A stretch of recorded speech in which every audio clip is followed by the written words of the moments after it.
Hello and welcome to the Ross Cloud Podcast. I'm your host, Chris Ross. And this platform was created to motivate and to inspire in hopes that you will become a better you as we navigate through the clouds of life, empowering one another. Listen, we're super excited here. We are here live, located right here at the National Black Theater Festival here in Winston-Salem, North Carolina. And it is Marv-tastic. And we have the one and only Miss Regina Taylor. How are you? Hello, how are you doing? I'm doing very well. It's early in the morning, right? Is it? First of all, thank you so much for gracing us with your presence on this morning. It is Thank you. true. You're very welcome. It's truly an honor to speak with you. As I was speaking to you earlier, 2 years ago, I happened to see you and it was bypassing. And I was like, I'm going to get my opportunity to talk to Miss Taylor, and I finally do. So, Miss Taylor, before we get into it, we know some of your great work that you've done. You're also a playwright. Did you get your start in theater first? I started as a writer. I always wanted to be a writer. Started out going to school, journalism major, and then fell into acting. Oh, absolutely. My first TV film was a Crisis at Central High about the Little Rock Nine. So I was about 17 years old playing one of the Little Rock Nine, Minnie Jean Brown. Yes, I love it. How do you prepare for a role, Miss Taylor? What is that process like for you?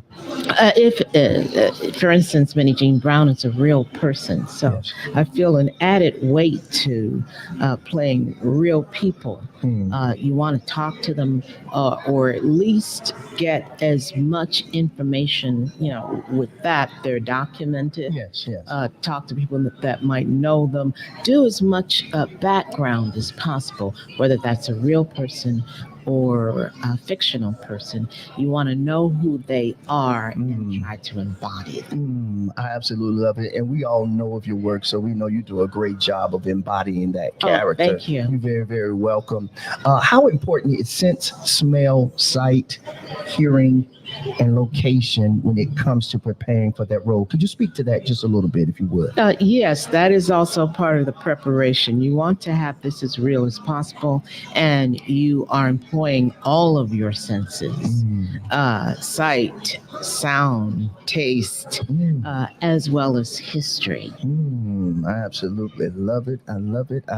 It is Marv-tastic, I absolutely love it. So listen, if you would, could you tell us how long you have been coming to the National Black Theater Festival? How long have you been associated with this? Yes, I've been coming for a long time. I believe my first time was around 93. Wow. And I know that I was there when they were honoring Bill Cobb. Wow. And he played my father in I'll Fly Away, Yeah. amongst this whole history. He Right. is legendary. Yes. And he just passed away this Rest in peace. year. Yes. And I think that was the first time I came. I like you. So I love it. So what does the festival mean to you and why? Yes, this is holy ground. This is a convening of African American artists from around the country, around the world. Yes. I love coming here to see people I haven't seen in a long time, Right. catch up, Sure. and to meet new artists, Yes. to witness the work that's being done, Yes. and to be inspired. Absolutely. I love it. So the premise of our show is to help people become better. That's through dialogue, through conversation, through your life, whatever it may be. If you would, could you take a little bit of time to motivate someone, to inspire them to keep going and not quitting, no matter what it is that they're doing? Yes, it is my background, born in Dallas, Texas, West Dallas Project, single mother. My mother inspired me from a very early age to create. Yes. So I was creating children's books from the Mm. age of maybe 4 years Wow. old. Wow. And she was very much impressing on me to create from my perspective. So I was doing these little chocolate girls with little pigtails. I love it. From that perspective, creating worlds and naming yourself in this world. I love That was her lesson. Yes. She said, "This is your survival tool in this world." Mhm. And wanted me to live a creative life, no matter what that is.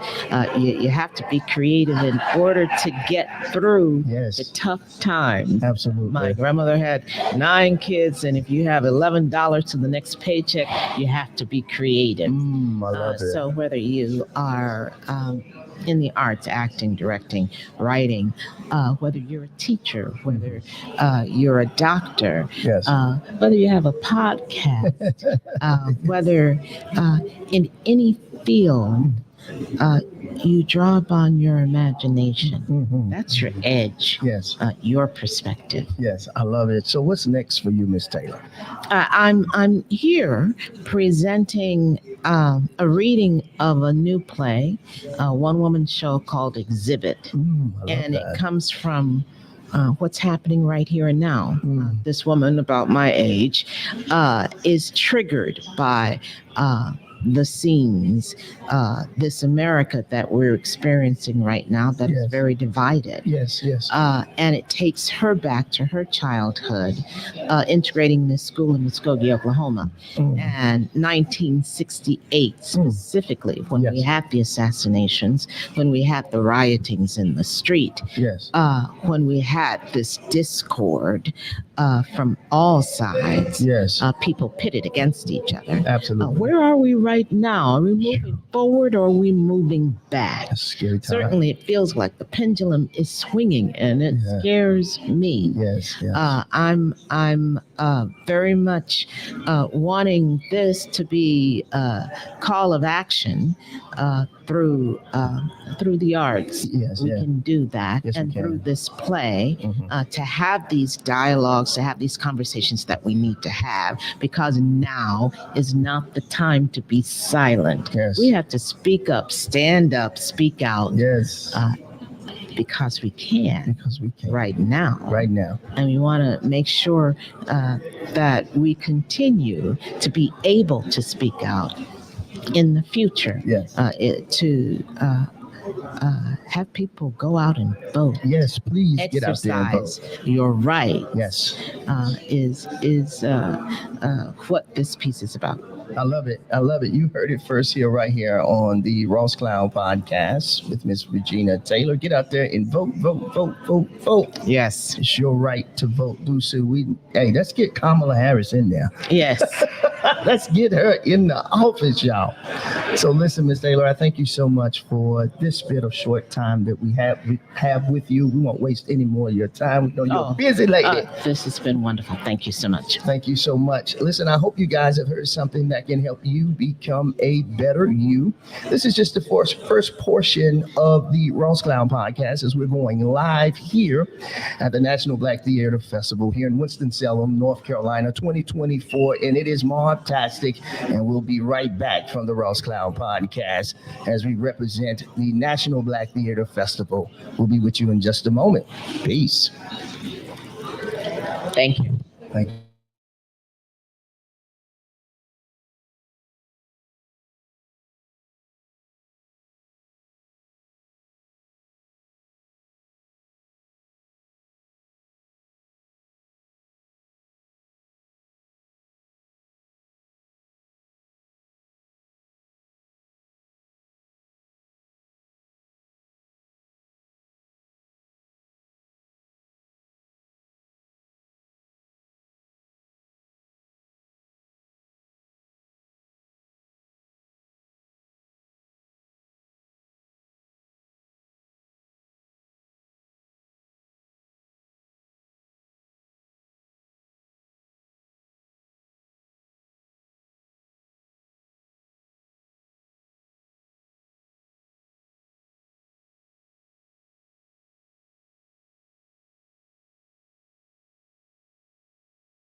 Hello and welcome to the Ross Cloud Podcast. I'm your host, Chris Ross, and this platform was created to motivate and to inspire in hopes that you will become a better you as we navigate through the clouds of life, empowering one another.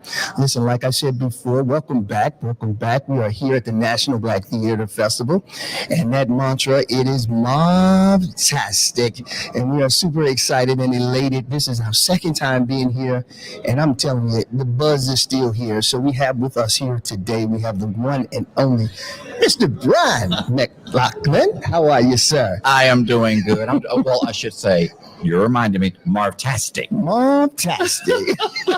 I am. Thank you for having me. Absolutely. Thank you so much again for gracing us with your presence. I know you're a busy man, and you just got through doing about an hour worth of interviews. I did. Yeah. And that's wonderful. If you would kind of just talk about the importance and the value of the National Black Theater Festival, this regalness, this royal, this holy ground that we like to call it, really, right here in Winston-Salem. Could you just talk a little bit about it? Sure, Chris. I mean, and it is, like you said, Black Theater Holy Ground. And we've coined that because the International Black Theater Festival, formerly the National Black Theater Festival, is the only festival in the country which offers 6 days of consecutive theater by Black companies. I love it. Okay. Telling our stories by us, for everyone. Yes. So this definitely is Black Theater Holy Ground. When I talked to many years ago, Larry Leon Hamlin, when he asked me to come aboard in this position, and he said, Brian, the reason that the Black Theater Festival is important is because he traveled the country. And being a thespian and an artistic person himself, he worked with different Black theater companies around the country. And he saw a disconnect. The folks in Houston didn't know about the people in Sarasota, Florida. People in Florida didn't know about New York. New York didn't know about. So he says, I want to create something to bring us all together. And something that will uplift us. And do it as a celebration. And he says, we're just surviving. He said, but I want this festival to show that we can thrive. Absolutely. So that's why it's so important. And it's continued. The first one was in 1989. Wow. Every 2 years biennial. I got you. Yeah, I absolutely love it. I can truly say, as a young child, I had the opportunity of being an usher at the theater as a kid. I didn't know that. Yes, I'm 53 years old. My mom was a part of the festival. You may know my mom, Sheila Beverly. Yeah, that's Small world. Is that your mom? That's my mom, and Tanya Ross is my sister. Wow. So talented family. Yes, wow. Yeah. So it was just so important, and just it meant a lot to me to be a part of it, because I know what this is. Yeah, I know that the importance and the value of this, and how it introduced us to the arts. And we still love it today. We still love it today. So the value and the importance, and it's good for the community too. It is. Just as I stated, because guess what? It comes back around full circle, and then we get opportunities to be a part of the festival. Look at that. I know. And I think even Larry would be amazed today, as I just interviewed and talked to Ted Lange, and Ted said that that Larry was a hustler. Yes. and truly he was. I think he would be amazed. Absolutely. If he knew, we just got new numbers from Visit Winston-Salem. Wow. I think he would be amazed to know that since 1989, the economic impact on this area has been $200 million. Okay, that's 200 million of our dollars, 200 million just for this area. And people say, well, gosh, no wonder they rolled out the carpet, the purple carpet for this festival, because it's not only impacting our culture and the arts, but look, the world, look at the money and look at what it's doing for the world. And people have come here and gotten jobs. Absolutely. And gotten careers. Yes. And been inspired. Yes. And we've got to keep this going. And Have to. when Larry passed, we were like, oh, his wife Sylvia stepped up, and Sylvia took it to a whole Yes, she different did. level. Yes, she did. And then Yes. we lost Sylvia. We were like, but things they left things in place Yes, they did. for us to continue this Oh, festival. the legacy continues. To make sure exactly. Yes, legacy. and you guys Right. have done a phenomenal job of it. I think I had a chance to witness the person that you guys installed last year that took the leadership role. Yes, yes, and that was beautiful to Yes, see. It was like yes. that mantle was being It was passed being on. passed. Yeah. And look at it today. I was even looking at the badges. Come on, Brian. What? Are you trying to say my badges? No, You no, stepped hold up on, there? hold on, Listen, bro. Chris is low key shade. I love my brother. Low key shade that my past badges were Kinko's laminated. You know, I'm not gonna be mad at Oh you. Lord, have mercy, I'm not. don't be Brian. You stepped your foot in it, and I'm gonna put you all the way in. Okay, so Oh, Lord, I I'm love it. teasing you because right? we have a new marketing associate that's helping me. Yes, sir. And he Yes, brought sir. some new energy, and the badges are John Milner, thanks to my new marketing. Yes, So sir. I'm not one to take credit, but he was talking about the badges when I was in charge of them. Lord Okay. Jesus, take all the credit. This is wonderful. Let me Your go ahead lanyard and- even has a logo on. Yes, it does. It's beautiful. But I mean, to speak to that point, that's Yes, the new absolutely. energy, and that's Mhm. moving forward because Yeah. you gotta keep living. Yes, sir. You gotta keep living. You gotta keep moving and Yes, improving. you got to keep moving just like the clouds keep moving. Sometimes it's dark, I'm telling you. sometimes they low, Yes. sometimes they high. Yeah. But guess what? We keep on moving. Yes, we do. So, one last question for you. What you think about Kamala Harris? And this, what we see happening right now, this history that's about to be made. It's totally amazing for Yeah, us, yeah. and inside stories, funny story. Sure. I spent half a day Thursday before festival chasing down a rumor that she was coming to the gala. Gotcha. I mean, it got out, and I'm just like, okay, we would have already been contacted. We would have been swept, bugged by Yes, people, sir. everything. Yes, sir. Yes, But where we are in history right now, Yeah. it's just amazing. it is amazing. And we had a voter registration drive yesterday. Yes, sir. Yes, sir. That was connected to turning 15 on the road to freedom. A free reading we had. Yes. We were registering folks to vote, That's right. and That's we right. were saying that listen, this year, come on now, Come on now. we need y'all to vote. Come on, got And to so vote. we're talking to the artistics out here as well. Yes, So sir. some people think, oh, they're creatives, they really don't. Nah. No, let me tell you, the things that are happening in Washington Yes, sir. and the things that are happening on Capitol Hill affect artists. There's artist budgets. Come on. They're creatives, the things that affect Everything. everything. So Everything, we right. have to vote. We have to vote. Thank you so much for plugging that. And if you would, the mantra of our show is to help people become better as they navigate through the clouds of life, to empower one another. That's through dialogue, like we are, Yeah. conversation, Yeah. or something that you could say to empower somebody. When we close out this segment of our show, we like for people to say something, or our guests to say something Mhm. that would empower them, and then tell them what's going on, and then we'll close on out. Yeah. You know, I often tell people, listen, and Maya Angelou said this to me. I had the opportunity to work for her for about 3 years. Yes. And she said, Brian, my dear, in that Maya voice, Only she can say it. Uh, right? the best way to make God laugh is to tell him your plan. Mm. And I thought about that thing, Yes, and I sir. looked at the way my life is, crooks and turns. Come on. I never thought I would be doing this Come position. on. You turn and turn. Come Let God lead you. Let it Mm. happen. Come on. Don't tell him your plans. He's already got it planned Already got it out. planned Already out. planned out. That's right. And you just have to lean into wherever That's he right. takes you. Mm. And so, what I'd say to people all the time: just be ready for change, Be ready for it. accept the grace and the. I love those two twins, Grace and Mercy. Yes, sir. If it Yes, were sir. not for those two twins, I wouldn't be talking to Chris today. That's right. Let me That's tell right. you. Let me tell you. So, I tell people all the time: just lean into it. Yes. Be available. Yes. Be open, Yes. and don't try to tell God your plans. That's right. Let Him have that plan for you. I absolutely love it. Can you tell the folks how they can follow you? Are you even on social media? Yeah. You know what? And okay, so, and then look, he's really going to get me because I'm up my badge game, but I have Oh, up my own social. No, my own. I actually have a social media specialist now. Oh, Look my. at me. Come on now. That told me that I need all of my socials. That's I'm right. a person that I'll be like, do I want everything? I'm not one of those people that's taking pictures of food and it's showing you where you're eating and my mama stumped a toe.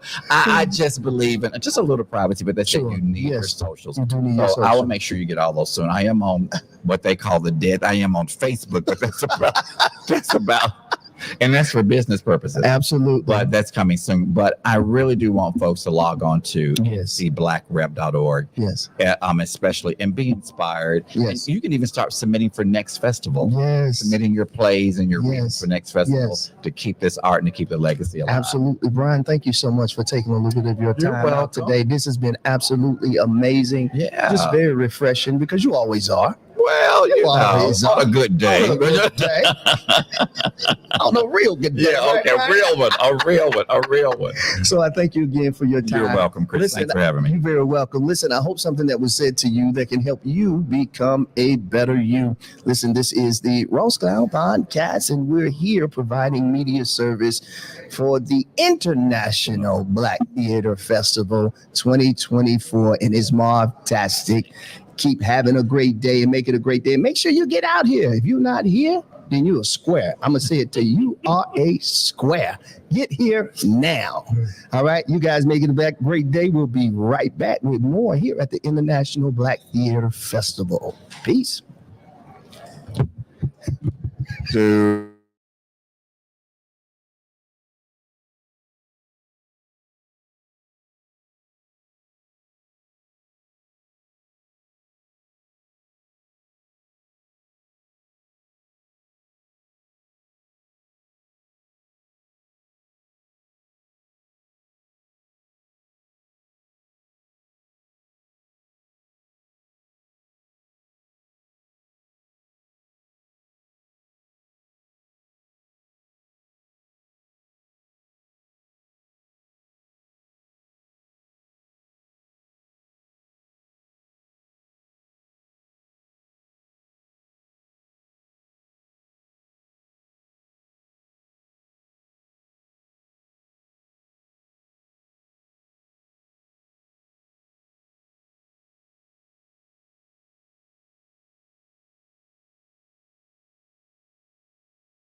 Ross, and this platform was created to motivate and to inspire in hopes that you will become a better you as we navigate through the clouds of life, empowering one another. I'd like to give a shout out to everybody that's listening all over the world. Thank you guys for tuning in and tapping in on this special occasion. We are here live and direct at the International Black Theater Festival 2024, and it's mom-tastic in our sight.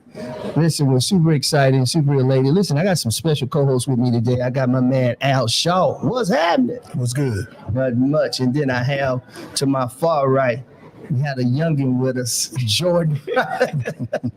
How you doing, man? What's happening, Jordan? Thank you for joining us, man. Always. Hey, man, y'all ready to vote, man? Oh yeah, sure. I know that's right. Much needed. Much needed, man. We got to get out there and vote. Listen, before we bring our special guest on, he's really no stranger to the Ross Cloud podcast. I kind of want to talk to you guys. If you guys are, what are you guys' thoughts about the International Black Theater Festival and the evolution, the how it has evolved over the years? If you guys would kind of talk about, from your perspective, this evolution that you see happening. We'll start with you, Al. Okay. So, I've been coming since high school. So we're looking at 30 plus. Mm-hmm. And I think for me, one of the most beautiful parts of the Black Theater Festival is how our history has been carried and shared, just like storytelling traditionally, year after year. Yeah. Every time it's presented. And then there's a new story because, as time moves, we create. That's right. That's right. Yep. I love it. What you think? Oh, go ahead. I was just going to say it's just been a huge part of our culture. I love it. And I want to agree with Al too. Like, I think it's a huge part of our culture and everything. Yeah. But I had this like my second time coming to Black Theater Festival. Oh, is it really? Yeah. Oh, and okay. From the first time I came to this time, I think it's definitely gotten better. And even being a part of, and the first time I was here, I was more so a patron of it. But now, like, working the festival, it's definitely going to be a different type of energy. Oh yeah, it's a good look. Yeah, it's a good look, man. And I love what our special guest, as he alluded to earlier, about you picking up a couple of gems too, about some history facts that you might not have even known. You know what I'm saying? That you might have missed. What year was you born, Jordan? 2000. God, dog, boy, you make me feel old as hell. What? God, dog. That boy said 2000. 2000. Okay, I got you. Yeah, it's a lot you can learn there, bro. No doubt, fam. But I'm glad you're here, man. I'm glad you are experiencing those levels. So listen, we're not going to hold the folks up anymore. We have our special guest that's going to enter in the building. We have the one and only Mr. Mike Anderson. Yo. What's up? Yo. Good to see you, brother. Good to see you, bro. Man, good to be here. If I can get this chair. I'm sitting here listening to Jordan talking about he born in 2000. I know, right? But he a grown man. He's 24 years old. 24 years old. Big, old as hell. Like, dang, for real. I was like, I ain't gonna tell you when I was born now. I know. I was gonna tell you, but not no more. Hey, listen, I don't need to tell them now, man. What'd you say? Jordan? What year? 2000. That's when everything was supposed to shut down. Remember? We remember that. I was 2K. To say that. Y2K. You remember that? Y2K. You're right. Y2K. That's crazy. That is crazy. Companies. So you was fortunate to be born because you weren't even the machines, the hospital machines, and everything weren't supposed to be working when you were born. That was the reason why everything didn't shut down. Oh, okay. Okay, so guess what? Oh, you want to go further? What's up? Come on, further. come with it. Do you know what your name represents? The river, life. Who was baptized in that river? Jesus. Exactly. And you know why? Why? Because what seas does it run between? The Sea of Galilee and the Dead Sea. And Dead Sea. So there's a thin line between life and death. Something else too. What else? Dead Sea and the Dead Sea, the minerals that like are there, that wrote there, are the best for black Are the people's best, skin. most life-giving minerals for black people. Exactly. I love They it. Come clean on now. skin, take Yes. off, old bacteria. Exactly. You don't want Yeah. all that good A stuff. lot of people use them from dermabrasion. You know what dermabrasion is? Yeah. To take the raw skin, the dead skin off of your face and allow the nutrients to fulfill and come back as new skin. Exactly. Are you serious? New life. Wow. Yeah. You know, the word dead is not always a bad thing. No, not at all. Not So at all. you were born between two major seas. Exactly. So you came to give life. Exactly. You came to bring life to the youth. Mhm. You born in 2000, brother. You talking? We were born back when we was with Jesus. Yeah. Boy, you crazy, but hey, that's what. That's facts, though, right? Yeah, That's me right. and Jesus bought the Jordans at the same. We bought our Jordans at the same store.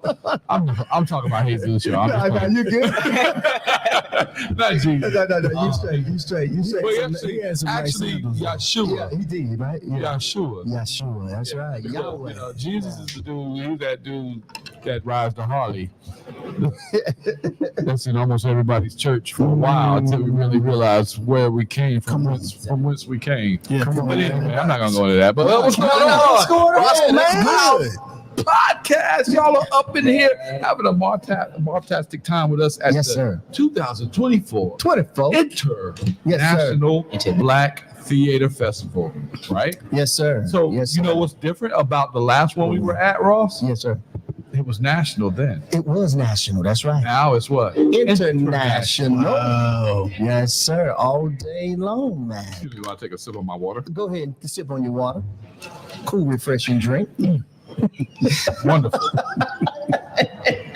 So listen, man, I want to talk, if you would, man, kind of talk to the folks a little bit about the International Black Festival, Black Theater Festival. yeah, Black Theater Festival, and how much this means to this community, but not just that, on an international stage now that this platform is on is absolutely beautiful.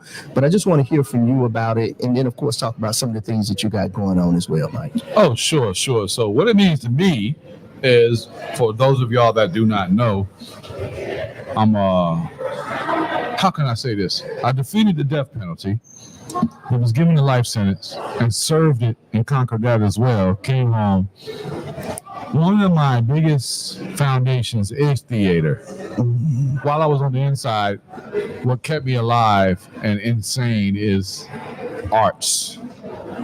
And while I was on the inside, I was writing plays and allowing the inmates to be my cast. And we would perform these plays on prison grounds. So no longer am I on prison grounds, but I'm on holy grounds. That's what they say. Theater Holy Grounds right That's here right, in the that's International right. Black Theater Festival in That's right. 2024. So what it means to me, it gives me the opportunity to perpetuate what it is that I use to survive my darkest days. So some of the likenesses of theater are some of my best mentors, and they've never met me. So it's definitely important to a brother like me that can come out and not just that, but realize that I can use the arts to also save and help and to give sight beyond sight to those that feel like they are lost and have no future. And when I encounter some of the greatest ones that I've encountered and even work with them, I sat on the dais at the gala, meaning that I was honored as VIP because I've put in a lot of work since I've been home. I've humbled myself to say, yo, I'll do the work because the gift has been given to me. Yeah. So why not do the work if you have the gift? Yeah. You understand what I'm saying?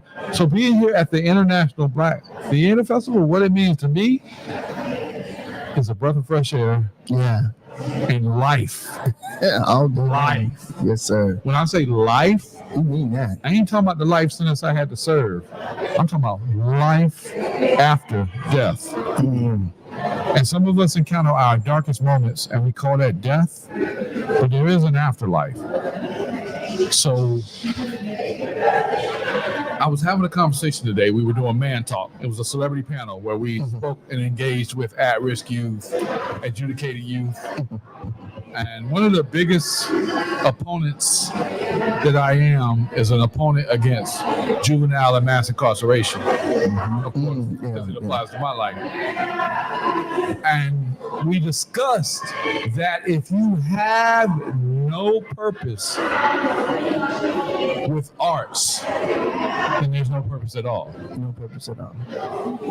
What we do is try to make sure that we apply arts into the lives of even those that feel like they've made the most worst decisions to correct them. So what better place than the International Black Theater Festival right here Come on, man. in Winston-Salem, North Carolina, Yes, and for us to celebrate it on a Marv-tastic level. I love it.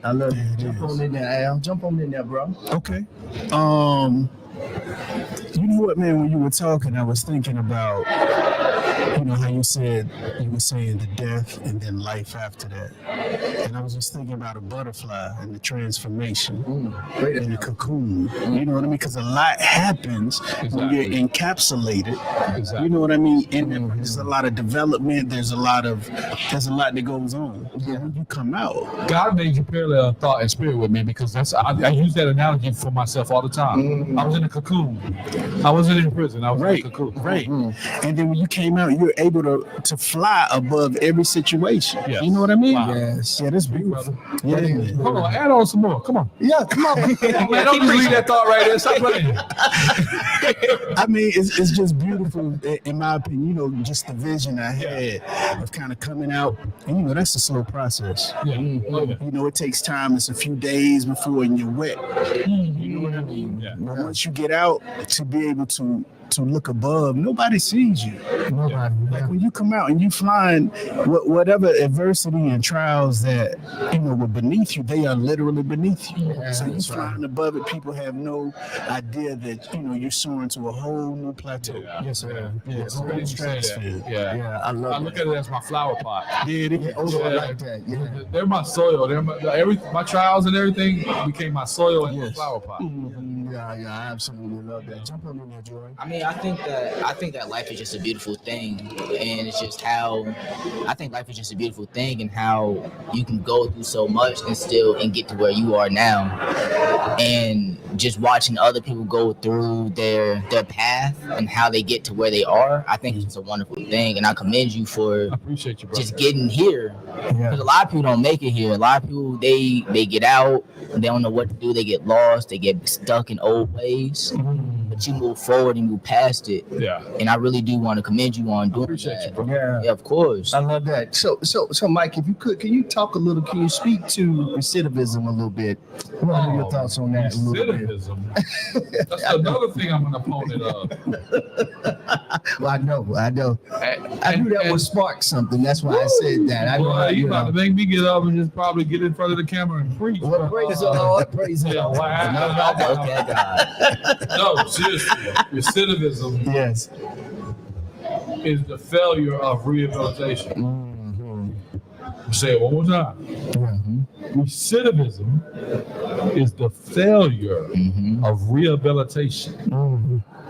You know why? Because oftentimes brothers go in or sisters and they expect to encounter a system that rehabilitates them. Exactly. When in all actuality, you are the one that rehabilitates yourself within the system. And the only way that you cannot contribute to recidivism is allow your rehabilitation of self to come to fruition and manifest and become something of the past. Not come home and continue to rehabilitate. Because if you don't start on the inside, which is why I tell a lot of brothers while I was in there, I told them, start here. Start here. As soon as you got that conviction, you should have started. And that's what I did. I went in, got 2 college degrees. Like I said, was writing plays. Got 9 different vocational trades, and I used all of them. Yeah, for sure. My air conditioning break, I fix it. You know, I'm not paying that bill. Yeah, facts. But Facts. my hands have been trained to be other than murdering hands. They are now healing hands. They're fixing hands. Come on. Exactly. I love you, man. but I allowed myself to be trained to do that. Which is a great segue to talk about Triple H and how hard those hands are. My brother. Look how you did that. I'm gonna tell you right now, if you don't know Mr. Mike Anderson, when you get ready to dap him up, I'm gonna tell you right now, brother, just be prepared. So my brother, Just bump elbows. Just bump elbows. I promise you, it's a little better. so my brother gave him his name because we met at G-Ho, right? G-Ho. Yes, sir. Auntie, right? Which I appreciate. He allowed me to be a guest at his booth. Yes, sir. Yes, sir. Their plot that they had on the land over there, right there at G-Ho, you know Yes, what sir. I'm saying? Juicy And it was Bird, just- Juicy Bird. Yeah, Yep. definitely. It was amazing, and I felt like I was at home. I felt like I was with That's right. family. Good. That's what we try to. Yeah, and it was amazing. Yeah. I want to hear this. So we'll see you. So we'll see you October 19th. Of course. Yeah, it is. If I ain't got no movie room, All right, cool. I gotta keep it real. I Yes, gotta work sir. before I come play. There it Yes, is. Yeah. So let me tell you how this went, guys. All right, and then we'll get right back into the meat of this conversation. So I introduced Mike to everybody. I brought Mike in, everybody. You know, I had like a couple of wristbands. So I said, Mike, come through, bro. So Mike came through and everything. And so I'm used to Mike now. Yeah. Jamal's, well, I don't know, Jamal might not be used to it either, though. I ain't gonna lie, man. I can feel it. Jamal ain't used to it yet, so I kind of like when I get on, I have to remember that Jamal ain't used to it yet. I'll tone it down a little bit in the moment, In the and moment. I'll pull back a little bit. Right. I'm like, Yeah. so when Al got ready to dap him up, right? So once they hit, Al said, "God, my brother."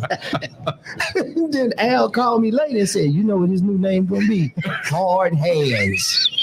He said, "We used to Double H in the building. Yes, sir. Double H in the building." Oh man. I'm gonna rhyme with that, and I'm gonna tell you what they really call What they call? hard hand. Oh man.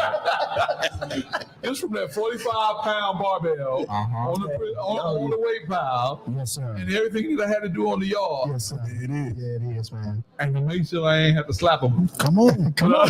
But no, No, that's real. seriously, because no, seriously. hands is what was cursed as well as blessed by God. That's right, man. Think about it in Genesis. Yeah. You know, Yeah. you will toil the earth and you have hard work for the rest of your life, blah, blah, blah, blah, based on, the deception we allowed from those that we're supposed to actually be the head of. Now, in this world today, in 2021, for somebody that's going to be argued a lot because there's this 20 different movements that have been born out of the system designed to take us away from the head.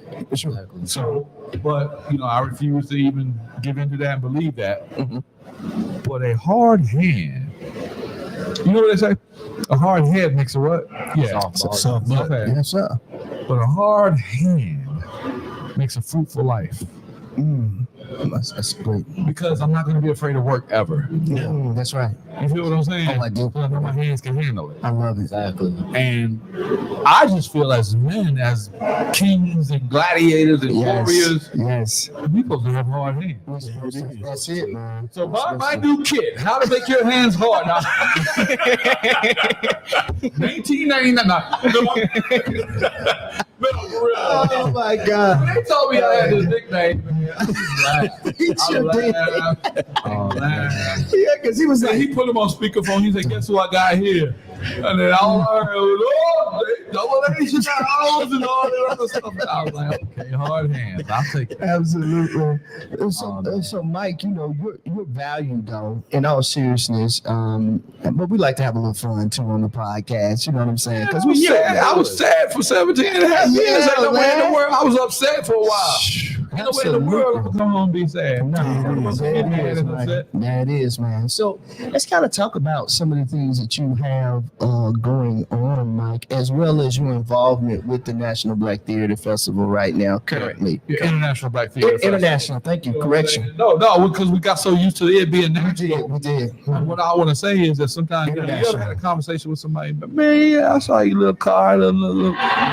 From now on, we gotta be like, yo, Drew, I saw you a huge car or your big big thing. Yeah, I was the other day with somebody, a brother, and I like real good that. brother in the Greensboro area, and I was just like, dang, we've gotten so used to saying things that we offend each other. Yeah. We don't even realize it. Yeah. Right. So my goal is to always say huge from here on out. You know what I'm That's saying? right. That's right. That's I right. was sitting here.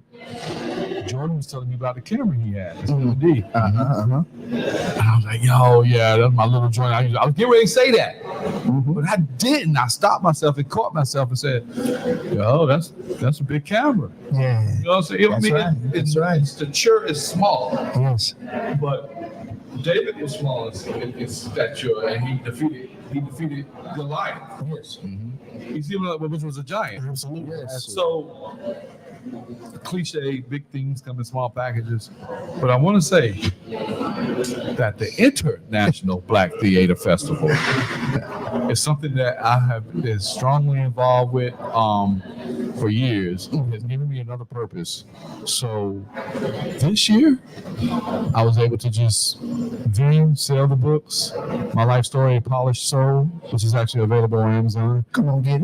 Go ahead. I was actually to promote the movie, My Life Story, that I filmed and directed myself. Yes. Produced with some greats, Oba Babatunde, Petrie Bird, who was Bird from Judge Judy, Yes. Char Jackson, Hawthorne James, they're all in the movie. It's on Tubi, A Polished Soul.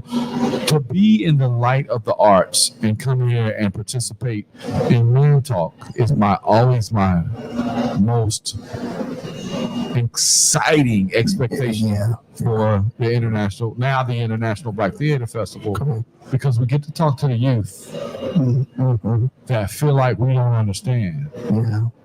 And today, oh my God, we had a crowded room. We were packed. It was, I want to say sold out, but it was free. Yeah. Yeah. Yeah. And this is the same If I thing y'all can- did 2 years ago, too, Yeah. right? I went to that. This one. It time, was excellent. It was packed. They had to go get extra chairs, Wow, that's cool. everything. Fantastic. And If it's cool, can I interject? Please, Just for one second, please. build on Go ahead. kind of what you were saying when you were talking about the camera. yes, And why that's so important. It is. Because imagine, right? You got a set of steps. That first step, take that out. It's more difficult to get to the second step. exactly. Take the third step out. Then it's more difficult to get to the fourth. Yeah. So it's essential that you have those Exactly. first steps, Step by step. step by step, so you can build your way to where? Yeah. To the top. To the top. That's That's right. right. There it is. There it is. I love it. It's great. Absolutely love A it. lot of people ask me about my pyramid, Mhm. right? Okay. Yo, you this, you that. No, let me just tell you something. I know from whence I came. My ancestry started in Kemet. It started over there where these were built, and we still can't explain it to this very day. You know why? Because the energy that went behind the mirror, It's the pyramid, yes. is the energy when we were in our right mind, Come on. in our highest state of consciousness. Exactly. Yeah. No, we did it. Yeah. We That's did right. it. We did that. Yeah. It's- There's no phenomenal scientific explanation. No. Some big, tall, big-headed aliens coming down and building these things. No, let me just. we did that. We're in our highest minds. That's right. To stand in the center of your triangle Yep. and look to your apex and know that's where you need to make it. Mm-hmm. That's the destination of your goal. And your Exactly. success.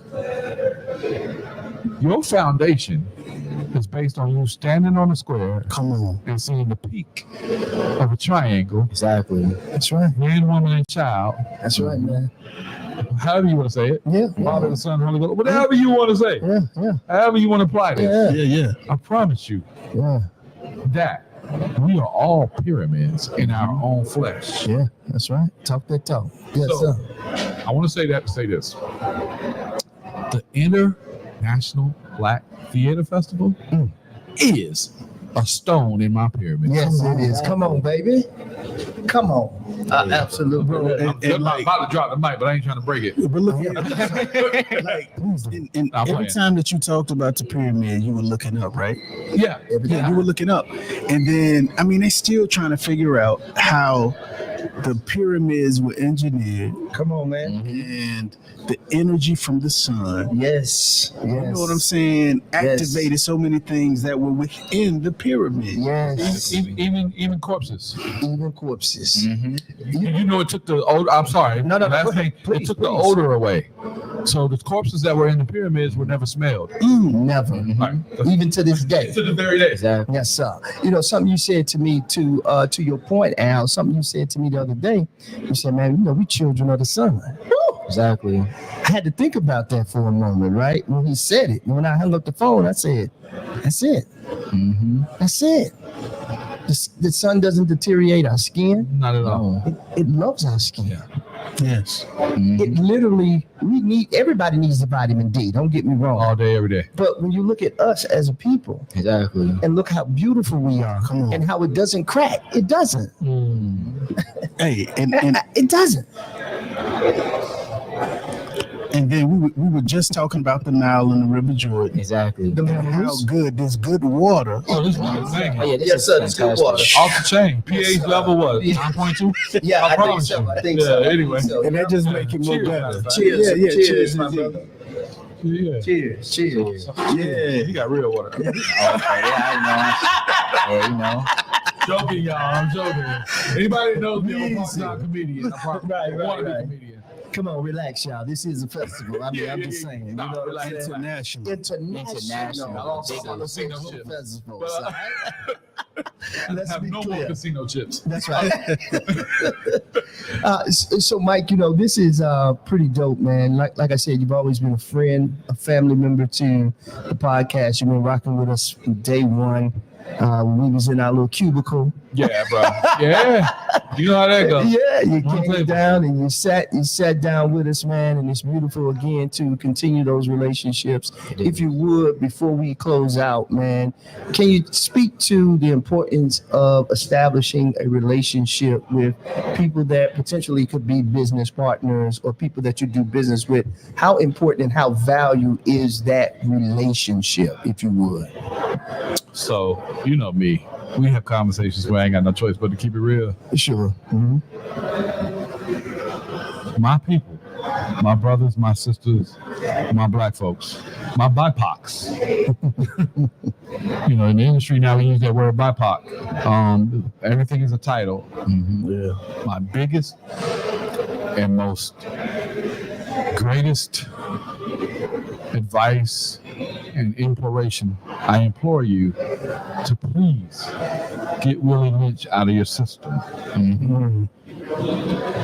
Willie Lynch was designed to defeat us and bring us to our demise. And I'll go further and explain to you what Willie Lynch is. Willie Lynch was an English slave master that studied horses and mules and figured out how to pit black people against each other and conceptualize it to work in slavery over here in the United States for the slave masters over here.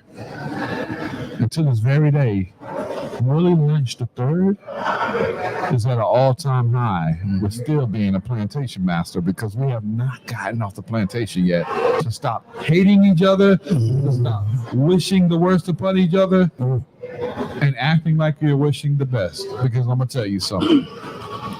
Genuineness should be innate and not learned with our people. So I implore you to go back to the essentials and operate in love, long suffering, and genuineness.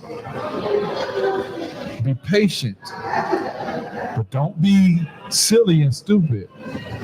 Because some people will take your kindness for your weakness. Don't be silly and stupid, but at the same time, be patient and make sure that we remove the self-hatred and our cultural hatred from out of the equation, because we'll never make it if we don't. You know That's the only way I can say it. To kind of piggyback on that, you were also talking about fruit, the fruit earlier, And then when you think about every single culture on the planet eats the fruit that we produce as a people, except for us. Except for us. Exactly. You can hip hop, jazz, the blues. Yes. Come on now. That's right. Yep. Rock. The, That's right. Traffic lights. Stoplights. Yeah. Yes. Yeah, I got so you. so I we got don't you. have to Yes. go down the whole, you know what I'm saying, the catalog, but we know. That's know? right. No. So every other culture eats from the fruit from our trees, Exactly. except for us, man. So like the beauty, to kind of piggyback, the beauty, in my opinion, for us would be to appreciate that fruit, appreciate that beauty, appreciate our investment into the way that we live, because our investment has impacted every single person that has walked the planet. Exactly. I mean, you can't escape it. Nah, you can't. You know, Nina Simone had this song called Strange Fruit. Let me just tell you something. We got to stop being strange fruit. Exactly. We got to remove ourselves from the trees Exactly. and start planting ourselves as seeds. Yeah, man. Right. Let's stop being strange fruit to each other, okay? I love that. So Jordan, we've been kind of taking over and not really hearing the younger perspective. I really want to hear your perspective on everything that we kind of talked about. And I know it's a lot that you heard. It's a lot, man. I just love to listen Sure, man. to like the older brothers and just learn and just absorb, really. But I think that we, even like in basketball, when players take, like NBA, when players take lesser deals, they keep someone on the team. I think a lot of times, or not only your masters in music, selling your scripts to the Warner Brothers or whomever it is. I think that we need to know what our worth is, and if you want to go down this avenue of doing this, just know do it for the better good of yourself. And it's good to be a team player and put others first, but you also gotta make sure you feed yourself and feed your family as well. Exactly. And because at the end of the day, that's what we're doing it for. We're doing it for each other. And also, I just love to be in the midst of like business owners and learn how they operate, what they do, and see if I could take something from that, and if I can give something to the equation, so we all can just grow as a unit. Yeah, I love That's that. beautiful, bro. Boy, your mama and daddy raised you right. You hear me? I'm trying to keep up. Shout man. out to the rights. You know what I'm saying? I love it. Shout out I'm to trying to keep up, man. Shout out to the rights. Yeah, I said, what's up? I appreciate that. Hey, they good people too. No. They good So you folk, know what's man. crazy is that what he said? That's he I don't know if you realize he piggybacked He did. off the fact that we don't own our own patents. Yes, he did. Because owning your own patent is the same parallel to what we're doing now, where we're not Exactly. owning our masters, Mhm. we're not getting the catalog to our music, Intellectual property. intellectual property. Yeah. You know what I'm saying? I like what you told me earlier. You know, I'm not gonna go into the story, but Hey, podcast belongs to you. yes. This is your podcast. Yes. Yes. No question. Yeah. No question about it. I'm not gonna buy a Tesla and turn around and join this organization and then use my Tesla, your company car. Exactly. If you want to provide me a company car, I'm sorry. Yeah. You see what I'm saying? That's good stuff. Yeah. I'm not coming on signing on for you to take my Tesla and make it your company car. Yeah. Yeah. You know, I love that. You know, it's so important that we have this conversation because it's perfect for this festival, the International Black Theater Festival. Holy Ground. Holy Ground, and how much it has impacted this community. I mean, people get jobs, opportunities to go to the next level. You know, me and Jamal, we were privy. We were kind of sneak listening to a conversation that the brother Ted Lance was talking about. Oh, Isaac from the Love Boat just In case, and he was just talking about how he got his jobs right here Yes. and then took off And then I heard him will never abandon. and will never This festival. yes, and he's been coming here for so long. Yes. So just to hear just a snippet, I didn't hear all the details, but we heard, we were sitting here like, what did he just say that? Yeah, and just talking about being being a black actor and a black artist, the struggles and the things that they went through, but how this place gave him a job Exactly. and he took off. He writes plays, and a few other things too. But again, you're right. Isaac from the Love Boat. Yeah, That brother can mix the drink. To your Making all around. the love. That's Yo, that was a good show, man. It was an That was excellent a show, good show. right? Yeah. Hey man, One of Isaac. my best. Yes, sir. Yes, sir. So listen, we're gonna sign off. We'll come right back on again. Listen, we thank you guys for tuning in with us here at the International. I always Yeah, man. I know. Right on. speaking and talking and having fun and drinking pure water. You know? Pure water. Yep. I Exactly. love this. Yeah, pure water made from Mexico. Yes. Salute. Yes, sir. Salute. Hey, we absolutely love it. Again, it's Montastic International Black Theater Festival right here in Winston-Salem, North Carolina, what we call the Trey Four, the 34th There it district. is. Exactly. We absolutely love it. And listen, if you're not here, then you're a square. I'm gonna go ahead and say it to you. And a triangle. Yep. And a rectangle. Everything other than being Yes, in the sir. circle. In the building. There you go. So hurry up and get on over here. And listen, what they got going on tonight, man? Oh, yo. I'm telling you, if you like poetry, you in the spoken word, you in the lyrics, bars, whatever you want to call it, we got Midnight Poetry at the Benton Convention Center right here in Winston-Salem. Shout out to my boy LB the Poet, Yeah. who is the organizer and the host of this show. Yeah. And he actually has me on Friday night co-hosting. We'll be there. Yeah, definitely, man. We're gonna spit a few. And in the words of my boy Bird, Petrie Bird from Judge Judy, he has what you call saps. Saps is short ass poems. He does one bar. Yes, sir. It's one word. It might be one word, but man, we have a wonderful time at Midnight Poetry, man. And it's where the artists can come and express themselves and then just speak lyrically Yeah. and infinitely, you know what I I'm love saying, it. into the souls of all of us as artists. Man, I absolutely love that. Listen, this is the Ross Cloud Podcast. I'm Chris Ross, Al Shaw, Jordan Wright. We signing out. Jamal over there on the wheels. Well, not the wheels of Yeah, steel, but putting it down. similar to the wheels of steel. The keys of please. Yeah. He's on the keys of I please. like I like, yes. Ebony's Yes. Yeah. No, but Jamal's the hardest working man. Y'all don't see his face. Nah, you I don't. see him take pictures, and he's always got the same smile. Yeah, Let me always. tell you something. The fact that he has a smile is a beautiful thing. But man, this brother be doing some great work. Yes, he does, man. He running things. Yeah, I'm super proud of you too, Good brother. brother. Good brother. Good brother. So listen, we signing out. We'll be right back. Chris Ross, the Ross Clown Podcast, International Black Theater Festival 2024. It's Momtastic, baby, and we'll be right back. Boy, Oh, y'all yeah. hear that midnight, that midnight, Peace. that midnight, that love. Yes.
Oh no, this was just before we started. No, this is my second visit to Winston-Salem. Okay.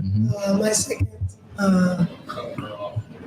National Black Theater Festival, now International Black Theater Festival. Okay. That's right. That's right. Good, That's right. good, I love it. I love it.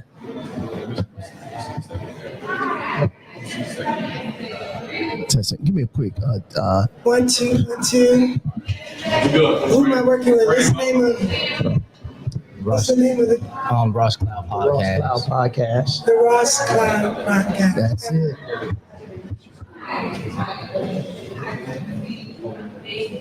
Abercrombie. Yes. I'm not gonna say it though. Right on. I'm not gonna say it, brother. I'm not even gonna try to. I'm just being honest. You know? You know, so funny because it's literally exactly how it sounds. Yeah. Aber, Aber crumb. crumb B. Aber crumb B. It sounds like you're saying abracadabra. I know. That's why I'm gonna go ahead and let You know, Tyler I think do the it. little space. You're right. I love it. Right. And what you want to be? We over here breaking it down. All the way. I'm telling you, I love us, man. I just absolutely love us. You know? We do. Yes. You ready, Jamal? Oh, I'm already on? Hello and welcome to the Ross Cloud Podcast. I'm your host, Chris Ross, and this platform was created to motivate and to inspire in hopes that you will become a better you as we navigate through the clouds of life, empowering one another. I'd like to give a shout out to everybody that's listening all over the world. Thank you guys for tuning in to the Ross Cloud Podcast. Listen, we have a very, very special guest. Well, first, before we introduce our guest, we have our co-hosts with the mostest. We have Al Shaw and Jordan right in the building. Indeed. Absolutely. I absolutely love it. Listen, we have a wonderful special guest with us here Yes. on today. And I'm telling you, it's mobtastic. If you haven't watched The Shot, and I think you're under the rock somewhere, okay? You need to be watching it. If you just go and catch up, all right? Just play catch up. We have the one and only Miss Tyler. Abercrombie. For y'all that don't know, the inside to that is I cannot pronounce that right now, so I'm not going to try. She did a wonderful job of pronunciation and enunciation of her name. Yes, kudos to you. Thank you. You learn it, and then you can't forget it. That's right. Absolutely. Well, thank you for having me. Absolutely. Thank you again. Thank you so much. Spontaneous, but I appreciate spontaneity. Absolutely. There it is. Right on the spot. Especially spontaneity in a man is always good. Uh-oh, watch out now. Bing.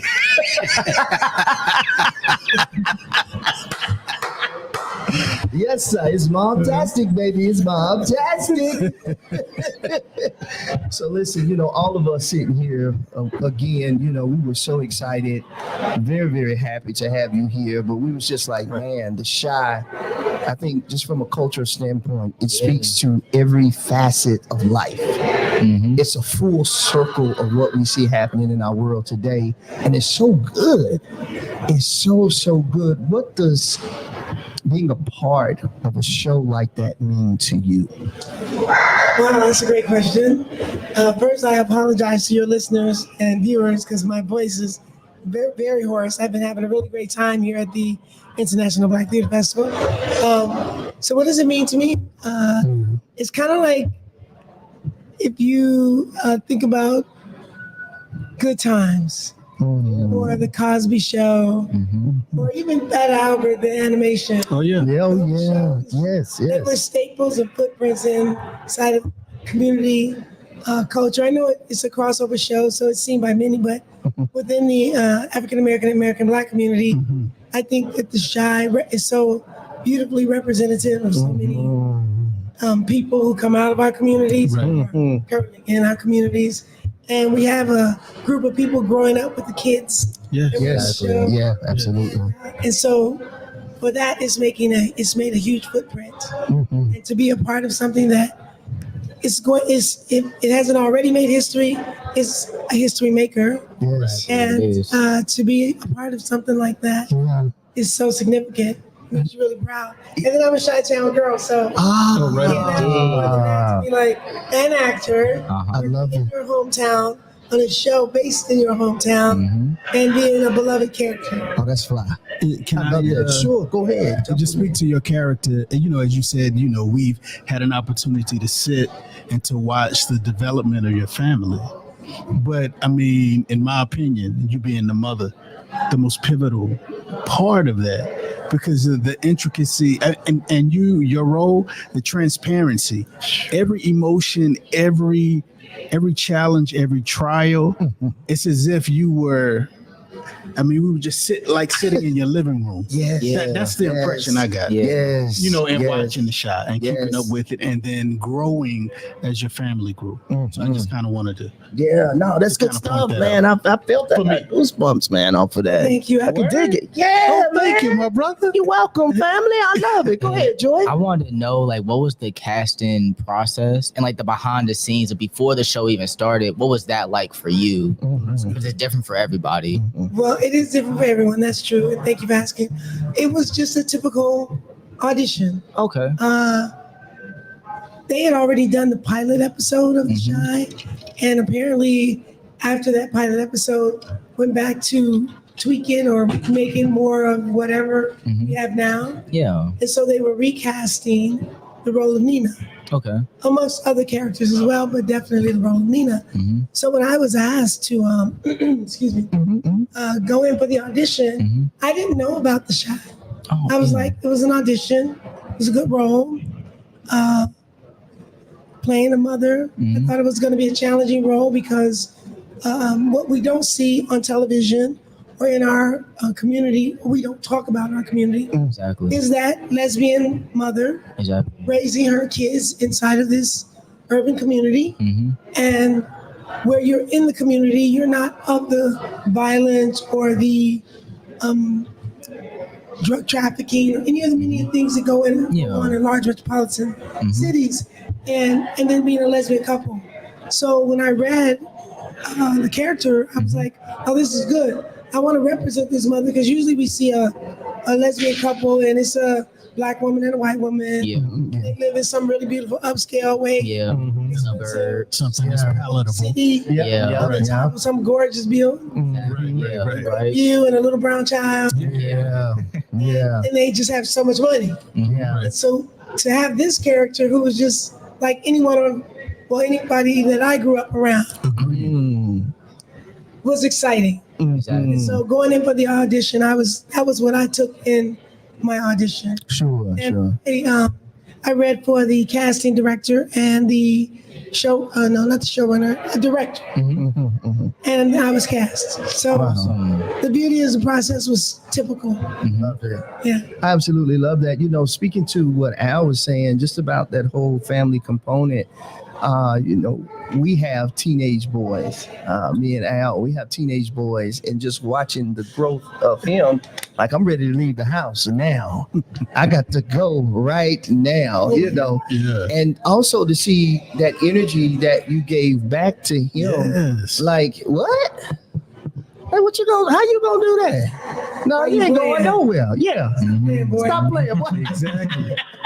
Exactly. These actors too that are part of this, they're absolutely amazing. They are. They are. It's a really talented bunch. It really is. And the Watch young people, yeah. They're young people are phenomenal. just. Spot on. And Alex, who played Kevin, my son, Yes. it was just tremendous. He was so beautiful at having an intense weight that young people don't necessarily have when they're starting out as actors, and intensity. Yeah, I did. And so you could be in a scene with him, myself as a veteran actor, and be across from this intense kid and just really be in a scene, Yeah. you know, Yeah. and feel like I'm giving, he's giving, we're giving to each other. Yes, yes. We have this moment. Yes. Right, right. Yes. Yeah. And not only did he do it with me, but he did it with all the male actors he Yes. had, and his sister Burgundy. Yes. So he was just, he is. He's just not on The Shy anymore, but he's just a very powerful young man. Yeah. And many of Cast. them are, but Yes. I'm biased to Alex. Right on. Yeah, right on. Yeah. The purity of young actors. He's very, very talented. And if I Yeah. could just speak to being that mother. Yes, yes, I don't absolutely. have any kids. I have Okay. a fur baby. She's here with me now.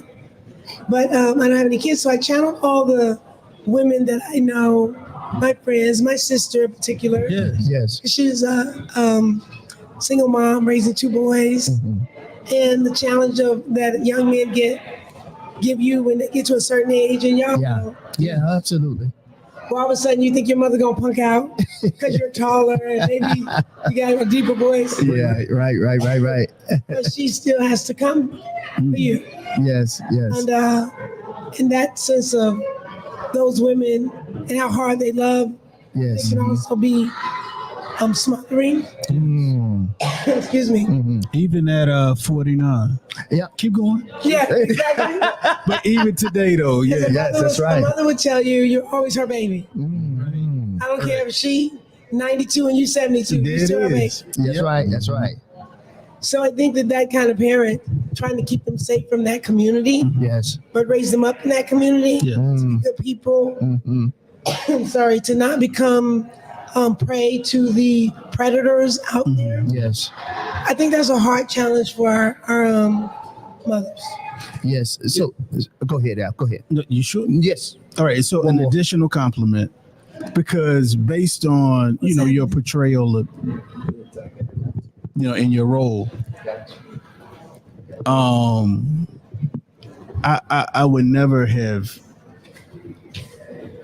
I guess because your acting was so vivid, I never would have assumed that you didn't have kids. Yeah. You know what I'm saying? Yeah. Like, yeah, Well, thank you. Very the authentic. clarity of it. Mm-hmm. The job of an actor is to study people all the time. Mm-hmm. You study your environments, you people watch, you listen, even within any moment you have, whether it's a death or a victory, there is always this trigger that happens. And I think most actors out there will tell you this. There's a trigger that happens inside of whatever the emotion is where you register it. But it's not like you want to be sincere. My mom passed and I remember thinking, this is what grief really feels like. So you'll use that someday. Yeah. You're gonna reuse that moment. Yeah. Yeah. And I think that being willing, and this is the most important, is being willing to surrender to your character, to your character's emotions, to the moment that's set up, and be honest. That's what makes you love an actor or believe an actor or go on that road, because they have totally committed to, this isn't about me. Tyler's left the building. This is about being honest and surrendering. And I should say the most important thing is listening. Because acting doesn't happen while I'm talking. It happens when what my scene partner says to me registers, and then I say something back. I love it. That's when acting happens, between that space. I love it. Listen, Fantastic. I would have a little longer conversation, but I'm sensitive to hearing your vocal cords, so I'm gonna. I sound really bad. Sorry. It's okay. It's okay. We're going to be sensitive to that. We're going to understand that. But we want to say to you, thank you so much for Wait, I gotta put myself up. your contributions to the arts. Let me say that your contributions to the arts and what they mean to us in our community, because you speak very loudly to us, Yeah. and we're listening and we see it and we appreciate you and we value you as an individual and we appreciate your work, sister. All right. Indeed. Well, no, because I got something to say. Okay, Come on. go ahead, Tyler. First of all, thank you. You're welcome. But I also want your viewers and listeners to know that I'm also recently became series regular on NCIS Origin. Congratulations. Yeah. Started airing October 14th Come on now. after NCIS. Yeah. Yes. And I'm looking forward to that journey as well. So I just need to plug that. Come on now, you Yes, got to of do it. course. Tyler, CBS. Tyler, Tyler, Tyler, Come on. Tyler, Tyler, Tyler. Hey, Mike, you know we getting old, bro. We can't even do that no more. Man, we look crazy doing that, fam. You know. You know, I keep calling. It's like a backyard, brother. That's right. That's right. Oh, I ain't even mad at it. So listen, I hope something was said to you that can help you become a better you. Listen, this is the Ross Clown Podcast. We're signing out at the International Black Theater Festival 2024. And again, it's Mob-tastic, baby. And we'll be right back. Peace. Oh yeah. Peace. Peace. Woo, okay. Okay.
I'm your host, Chris Ross, and this platform was created to motivate and to inspire in hopes that you will become a better you as we navigate through the clouds of life, empowering one another. I'd like to give a shout out to everybody that's listening all over the world. Thank you guys for tuning in to the Ross Cloud Podcast. And on this edition of the Ross Cloud Podcast, we're back. Can you do me a favor and hit that like and subscribe button while you're at it?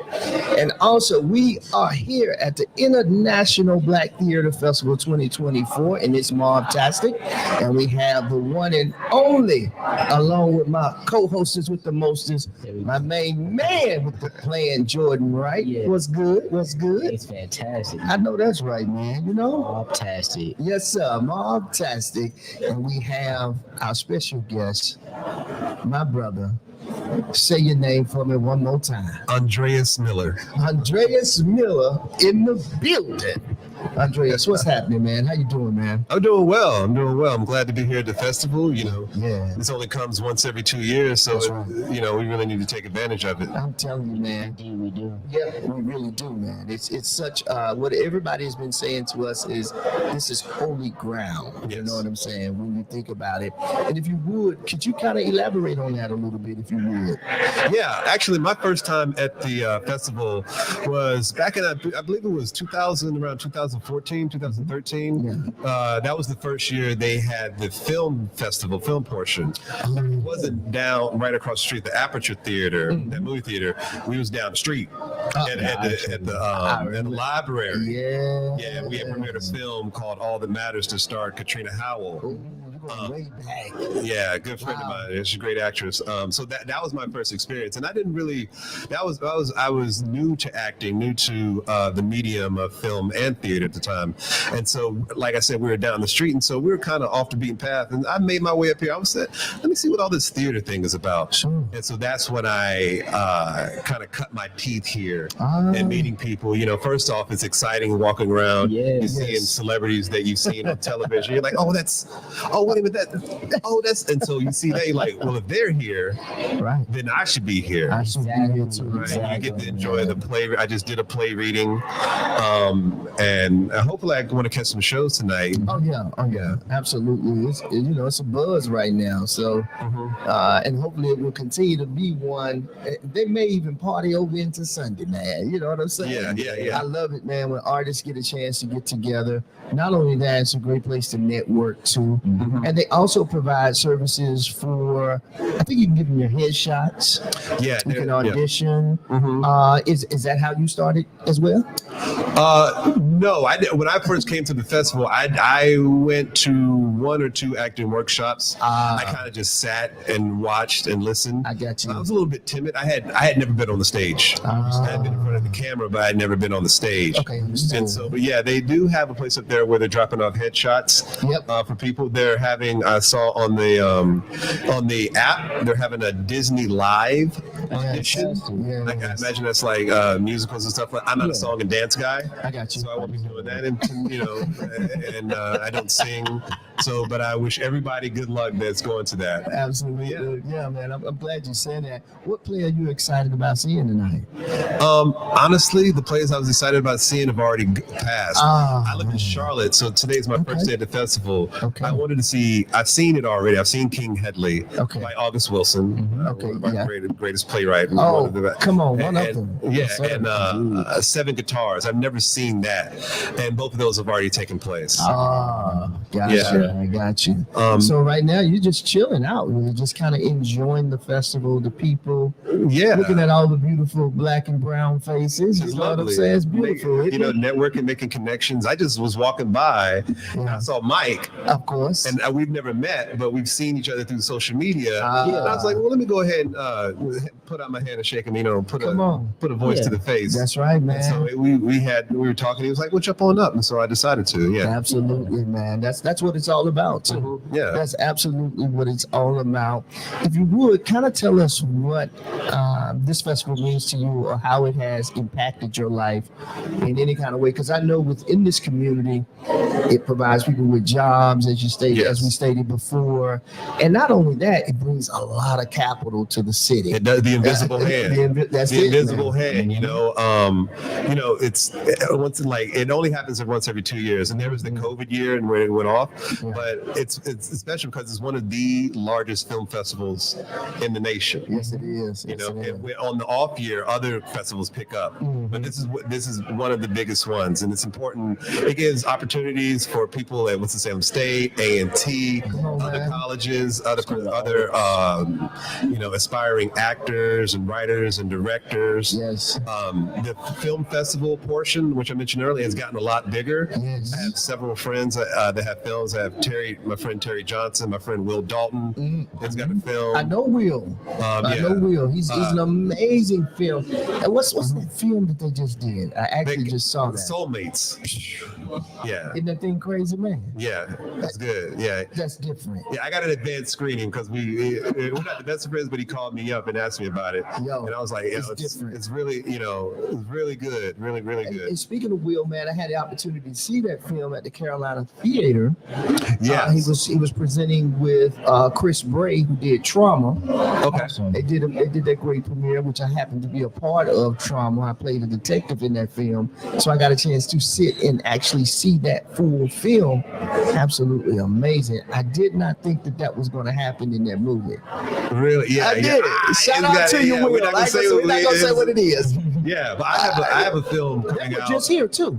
Yeah. I didn't get a chance to meet up with him. I thought we might cool. cross paths. I'm kind of looking. I want to go to the screening where there's a Q&A because I know he'll be there and other friends will be there. So, but the film I have coming out is called Grip. Thank you for sharing. Yeah, it's with starring Chanel Young. I love it, man. You know, Chanel, she's fantastic. She's got film credits. I'm not sure when that's coming out, but we've got a premiere date and What character did you play in that film? I play a husband. Do you? We'll leave it at that. Okay, then say no. I play a husband. It's a woman whose child goes missing, and I play a husband. Yeah. A lot of great people in that film. That sounds real intense too. It is. It's a drama, heavy drama. With action. The great thing about it, or the good thing, like I still don't know what goes on in the rest of the film. Oh, okay. Yeah, because the director Brian Bias, I know Brian Bias. Brandon Bias. I'm sorry. Okay, yes. Brandon I know Bias. the film. He only gave me my sides. He's another great writer, film Director, yeah. director, And I yes. actually went to school with his wife. Gotcha. Middle school and high school with his wife, and we were on the set. We discovered that. And I was like, "Oh, that's okay." But Wow. yeah, I only know what goes on in my scenes. I still don't know Got you. what goes on and everything else. But yeah, so that'll be out soon. But this festival is really important because it's got so many workshops and so many. I mean, if you don't leave here with a breadth of knowledge and some contacts, Man, and then yeah. yeah. You're not opening that mouthpiece that God gave you at all. I'll admit, it could be a little bit nerve wracking, a little bit scary to walk up to somebody and say, "I'm so and so, I'm a dancer." But here's the thing: someone told me a long time ago, everybody's rooting for you. Everybody. When you do an audition, nobody wants to see you fail. Nobody. They're hoping you're the part. Yes. They're That's hoping right. so they can stop casting. Like we Yes. found her. That's or right. We found him. So That's everybody's right. rooting for you. Mhm. No, it's rarely that you're going to meet somebody, especially in a place like this. Yes, Where man. theater, film, and TV might go away. I They may agree. pull the plug, but as long as you got sunlight and a stage, you can always perform a play. Absolutely. In a church, in a basement, on the street, where theater can be done any and everywhere. Yeah, that's so true, man. Thank you for sharing that too, man. Now, how can they see Grill when it comes out? Are you not even supposed to? I can give you when this episode comes out. All right. I'll contact Brandon. Okay. Yeah. And he can, however he wants to plug it, I'll let him do that. Say no more. Yeah. Say no more. Oh, And that's also, good. Go ahead. Because there is a premiere. If I can look it up right now. Let me Sure. see. Go ahead. Let me Go find ahead. out. Okay. but as you're doing that, I wanted to know, like, where did you go to school? Like, where did you get your training from? I went to Forsyth Technical Community College. Nothing wrong with it. I love it. That's fantastic. My training mostly came from just doing short plays, Okay. working in community theater, Gotcha. working with people like Saeed Wright, who gave me some of my gave me like my first break. My friend Javetta Milton, when I moved back from San Diego, she took me around. I was like, oh, this is who this is. This is this person. And then I wrote.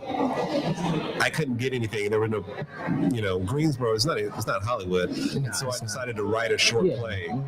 I decided to write a short film where I would be the lead. Yeah. But I discovered as I was writing this film, I wasn't the lead. I was like, wait a minute, the brother is the supporting character, and the female character is the lead, and that ended up being Katrina Howell. Oh, man. So that's how it went for me.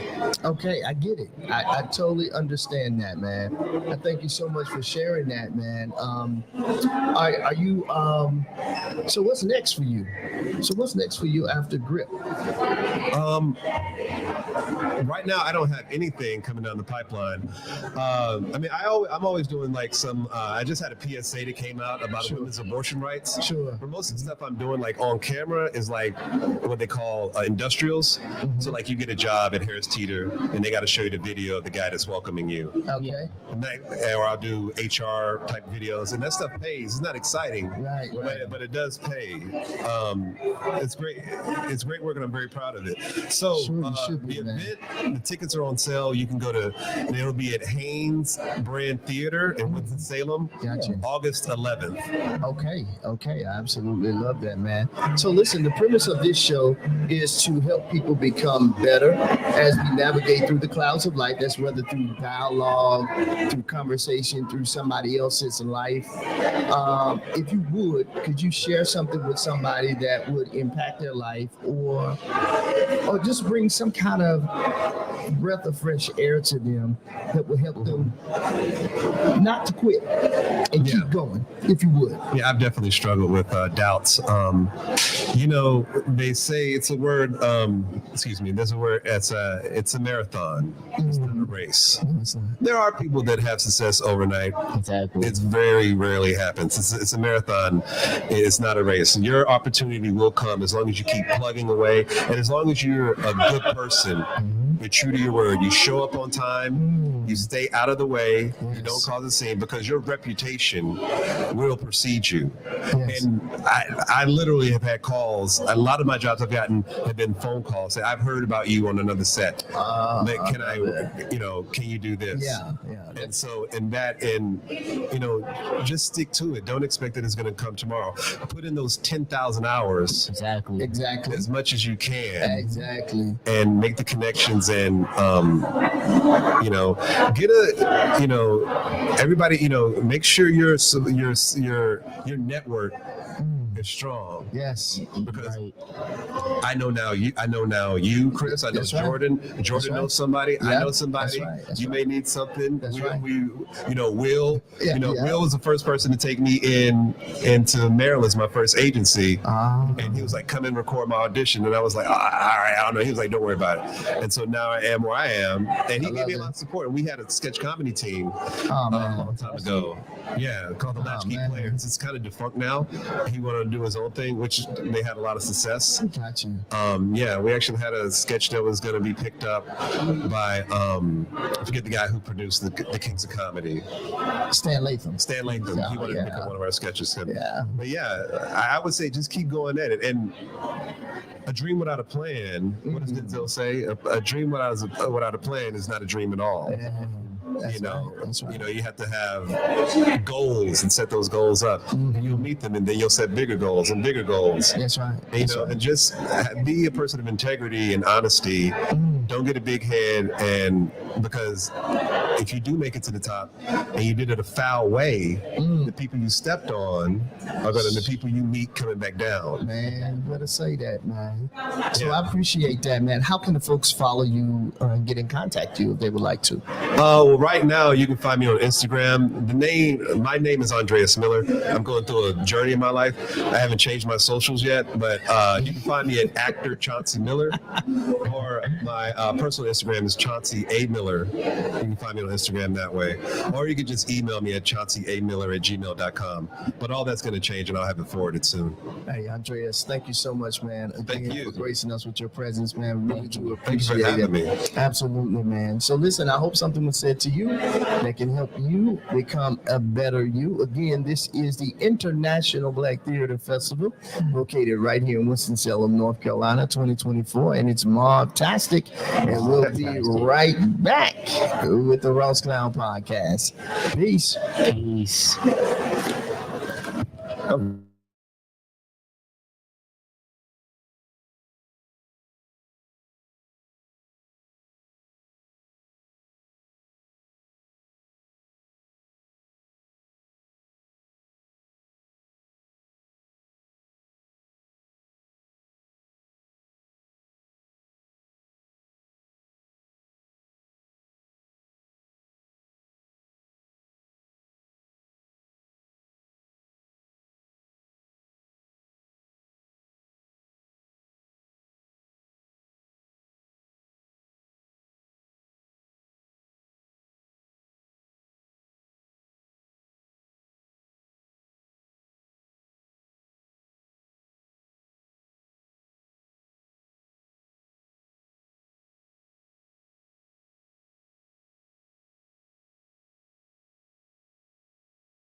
And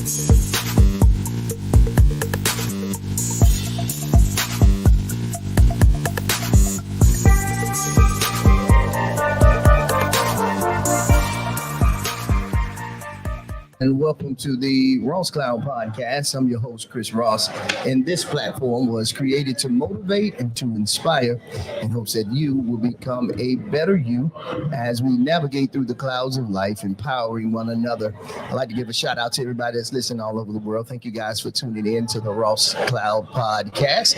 And make sure, while you're at it, make sure you guys hit that like and subscribe button. We really do appreciate it. Listen, we're representing for the International Black Theater Festival, located right here in Winston-Salem, North Carolina, 2024, and it is mom-tastic. And I have my co-hosts with the mostest, Al Shaw and Jordan Wright. What's happening? Yes, sir. Definitely in here. And we're super elated and super excited about our guests that we have with us here on today. We have the one and only Jay Wells. What's happening, Jay? Hey, what's good, man? Glad to be here. Right on, man. Thank you again. Yes, sir. Thank you again for gracing us with your presence, man. Hey, thanks for having me. Oh, yeah, no doubt, man. You know, Mike is always on one. You know what I'm saying? Man. Yeah. He be on it. He does, man. I love it, man. I absolutely love it. Man, and you know, this festival right here, we've been talking to everybody on today, and we kind of just been talking about, you know, this is like the holy grail, you know what I'm saying? It's holy ground. Yeah. It's what it is, you know. It's impacted the culture tremendously. It went from national For decades. for decades. Now that it's international now, so it's absolutely beautiful. Jay, if you would kind of tell the folks a little bit about yourself, where you're from, and how you got started in acting. I'm Jay Wells Jr. I'm from a long lost planet that's since been destroyed, and so I'm a visitor amongst you all. You know? Y'all heard that one before? I like it, bro. Yeah, you know, the sun graces me with powers. Come on, baby. Come on. Talk that talk, man. Yeah, Yeah. you know, melanin is a superpower. Yes, it is, brother. Yes. Come on, man. But Yes. no, I'm from Jacksonville, Florida. Okay. Let's go. Okay, I got you. But, you know, now I work and operate in Atlanta. Okay. Some of the things I'm known for, I'm an actor, stunt performer. My probably most notable project is Black Panther. That was the one to be a part of. We won the SAG Award for Best Ensemble in the Motion Picture. Yeah, love it. That was a blessing. I worked on the sequel. I worked on a bunch of stuff with Tyler Perry, and I've been able to work on. I worked on the Winchesters, Carl Hurricane, some indie projects, and I've been able to use my gifts and talents to coordinate fight scenes for some smaller projects, some student films, some indie projects, and whatnot. Oh man, I love you, man. How do you like being a stunt? How does that work, man? How did you find yourself in that? Yeah, I enjoy it. I literally kind of fell off into it, pun intended. I like it. Yep. But yeah, so I was a martial artist, and so I practiced karate for many years. I still practice it, but I also acted at the same time. Sure. And for a long time, they ran parallel with one another. So I would be in the dojo training. If I get a show, I'd take time away because usually the rehearsal schedule conflicted with the dojo time, you know, practicing. So it was either or, but they ran parallel with one another. But like most people, I grew up watching kung fu flicks. Like, Come on, man. for the longest, it was Bruce Lee. Yes, sir. Raw. Yes, sir. Yes, sir. And then when I got into karate, one of my favorite martial artists was Sonny Chiba with the Street Fighter series. And so in the 70s, Street Fighter, Terry Segura, he was like this gritty kind of street fighting kind of character, but he really kind of highlighted karate and really kind of made it pop. Right. You know, it popped, but it was gritty at the same time. And he was one of my favorite martial artists I would watch. And as I was progressing through my artistic career, I knew I wanted to do action films and whatnot. I didn't know exactly what that lane would look like or how to get into it. And I met a guy when I came to Atlanta. He was telling me what stunt gyms to go to. And Black Panther was an opportunity for both of my passions to kind of intersect. Ooh, I like that. Yeah. And so from there, it's really kind of done, it's paid off for me. I've been able to, stay in the game, stay in the mix, working as a stunt performer, booking, still able to support myself with the arts, and it's opened up other lanes for me because of the notoriety from Black Panther and whatnot. People have given me opportunities to star in films that require action because I can do that, and come along to other films and provide the action for them and keep everybody safe and allow the action to pop. Oh, well, that's good. That is good. I have a question for you. So there's a brother that I follow. Yeah. Black dude with the glasses, long gray beard. He he teaches martial arts, but it extends beyond that. He teaches life skills. Oh, I know who you're talking about. At first, I thought you were talking about Leon from Tekken, but you're talking about my brother. What's my man's name? I thought it's not. I had a Is it Jason Anderson? He's out of Detroit. Beard. He wears the glasses. I can't think of his name right now, but I know you're talking about. I follow him too. So as you know, he's very inspirational. Yes. Yes. So it's a lot of discipline. Yes. A lot of endurance, a lot of consistency. I'm assuming. I've never taken martial arts. Very much so. But did that training and that development, because I know breaking into the industry is difficult. Did it help you in your career? That, being a part of martial arts, did that help you? It really did in more ways than one. On one, so for what I'm doing now with stunt performing, I practice an art called Okinawan Goju Ryu Karate. If y'all remember the original Karate Kid, Daniel-san. Yeah. Paint the fence. Yeah. Wax off. That's that style. It's called Goju, and Mr. Miyagi was a play on the actual originator of Goju, Chojin Miyagi. And that art, Goju in Japanese, Go means hard and Ju means soft. So it's a hard, soft style. So it's supposed to be a complete in actual essence in concept.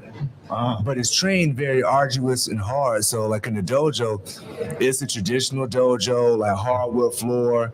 We got striking instruments. We got a makawara, which is like a striking post. It's a very early form of like a heavy bag, but it's a wooden post that you hit, which focuses your punches. So to develop the power and the focus for your technique.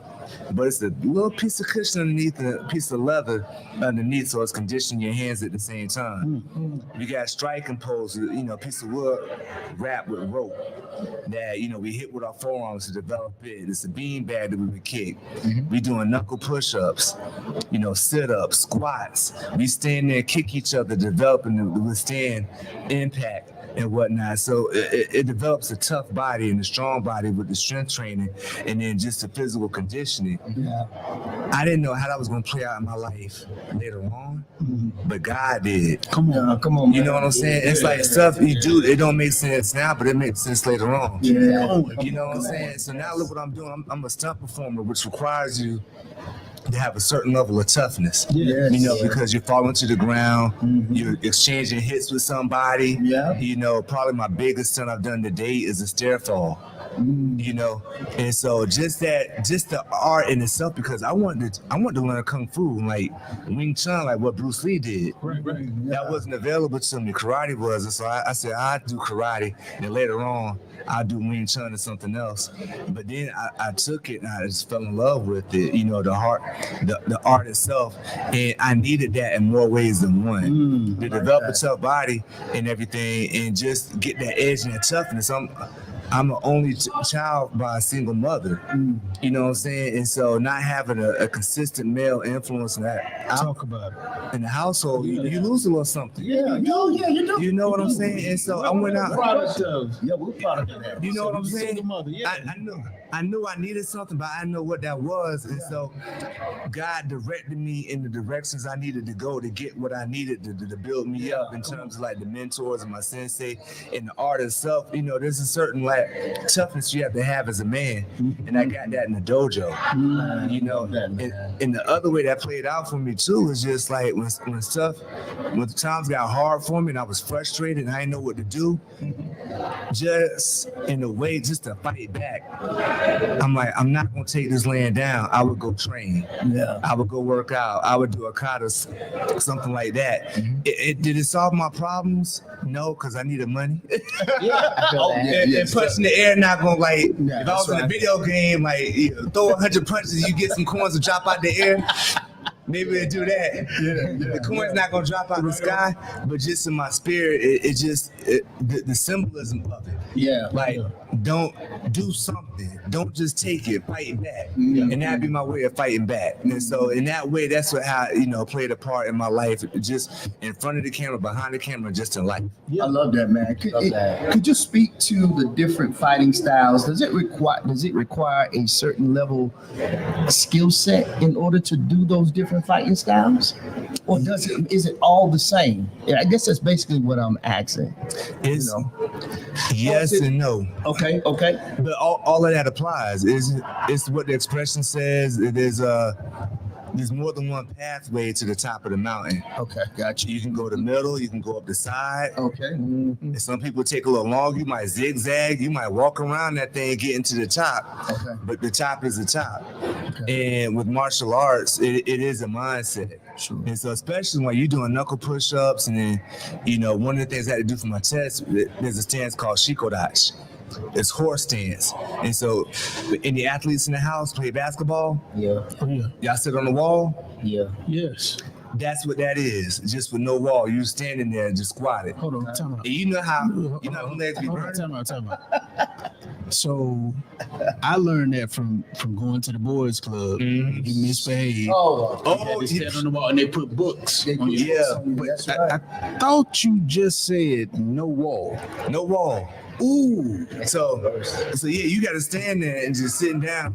And for my black belt test, of course, over the course of time that you're building this up, for my black belt test, you had to hold that for 30 minutes. Then it did not just hold it. All right, give me 10 squats. 10 squats, back in position. Give me 20 squats. Then they come around and kicking your legs. So Then these dudes coming around resting on you. You know what I'm saying? I'm not tall, but I'm not big. I'm probably like 160, probably 170, 175. All these dudes over 200 pounds, they 220, 230. They laying on your shoulders, and it's a wood floor. And you barefoot, so you sweating, your foot slipping out. You gotta find a dry spot in the floor. Your legs shaking like a leaf and everything, but you just gotta hold it. So it's all to build up your body, but to build that mental fortitude that you can fight through it. and man, they teach you to withstand muscle failure too. Yeah. I was in the military, so I know Yeah. about muscle failure. You gotta hold the push up, or hold your legs. And I don't know if you can withstand it, you just do it. I don't know if you withstand it because you still shaking. Man, you shaking like I don't know what. But you do it, Right, you know what I'm though. saying? Wow. I did want to ask you, was there any type of like martial arts that you tried that just wasn't, you realized that this isn't for me? Not yet, because I kind of stuck with karate. Gotcha. I continue to do karate. I box, a little kickboxing, a little jiu-jitsu. I was trained at a mixed martial arts gym with the boxing and everything. Just a touch of judo. I want to get back into it. Okay. But there's other arts I want to explore, and try. And with some of the stuff, like with, like you see Shaolin Kung Fu, Yeah. it's a very big and dynamic style. They jumping, flipping. It's a lot of acrobatics involved. It's a very, arduous style. So answer both of your questions. So a lot of the skill set and the things that you need per martial arts, it translates over to other arts. You got to have focus, dedication. You got to build your body up in your strength. You have to have a certain level of dexterity and flexibility. And so a lot of the same principles that you use to train in one art, you're going to use in another art, but it's just going to be applied in a different way and expressed in a different way. No different than, if you're on the football field, we all on the field, but we all got different specials and do different things. You got some people on the O line, you know, you got your D, your D, That's right. corners, Yeah. your linebackers. You know what I'm saying? Different people, but you all on the field. So you all are training, but for different purposes and different expressions. You know. I love that, man. Listen, I want to ask you a question. What's the difference between, you know, we see MMA fighting, and they, I see the guys doing a lot of grappling, and what's the difference between grappling and jiu-jitsu, or is that just the same? It's the same, just a different expression. And so it's ground fighting. And so you got American wrestling, very effective art, because you learn how to control somebody, and you know, there's no striking, but being able to pivot and control somebody and bring them to the ground, you can control somebody, you can work yourself in a position, because a hit is still a hit. You got jiu-jitsu, you got judo, you got aikijitsu, you got some other different ground arts. I'm drawing a blank right now, but those are some of the few I can think of right offhand, but they're all very similar, just different expressions, because China has their own grappling system. Okay. The flavor that's real popular is Brazilian Jiu-Jitsu, which is an offshoot of Japanese Jiu-Jitsu.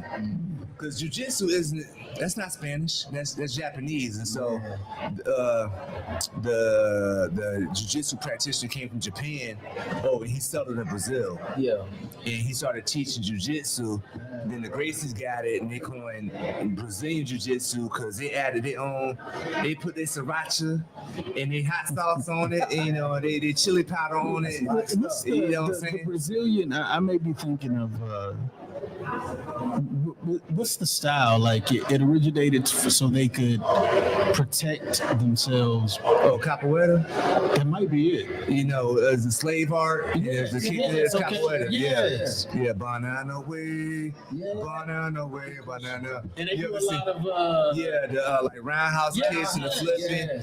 Yeah, you can use it. You don't have to have your hands free in order to use it. These are like falling away kicks and stuff like that. Yeah. Can you pronounce that again slowly? Capoeira. Capoeira. Yeah. I got a lazy tongue, so I'm not rolling my R properly, but yeah, y'all know what I mean. Definitely. Yeah, you good. Yeah, I'm amongst family. Yeah, indeed you are, man. We get it.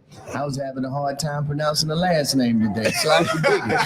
I can dig it, brother. So you know what, man, this is absolutely amazing. Can you talk about a little bit about your journey in acting, if you would? I thank you for sharing. No doubt. With us a little bit about you. I think that's so important. appreciate it. Yeah, that we get a chance to see that not only are you an artist, but you're a human too. Yeah, man. I've just said so many times, you know, people look at artists and we get so excited. Oh, I want it. Oh my God. Not forgetting, this is a human. And this human right here, if you walk up on him wrong, you might grab you I real come quick. in peace. As long as you come in peace, I be in peace. Yeah. Right on. So can you talk a little bit about your journey to acting, man? But that's interesting. That struck a thought of me, because what is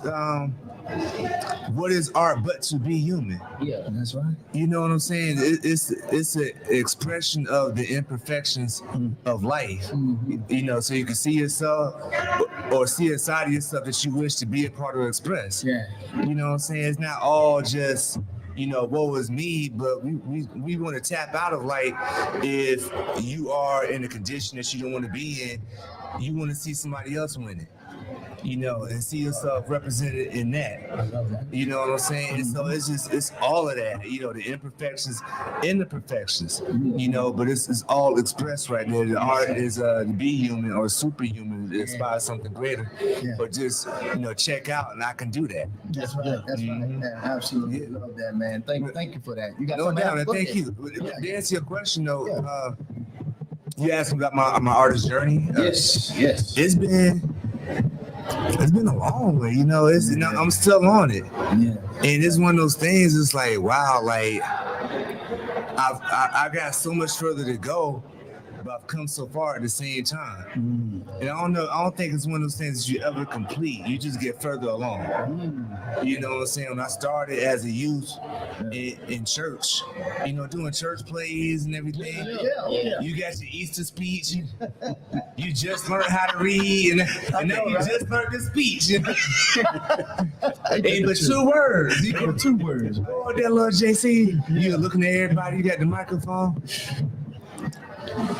Jesus wept. Oh my gosh. Your mama and granddad, everybody, oh, that boy gonna be something. Yes, sir. That's right. That's right. You run off stage. It started like that, and then, you know, we do other plays, you know, different topics, say no to drugs and everything. Oh, yeah. Peer pressure. And I just kind of got the bug, and I just kept pursuing it and just trying to learn as much as I can. You know, workshops and stuff. And there wasn't much in Jacksonville, Florida that you could take and learn.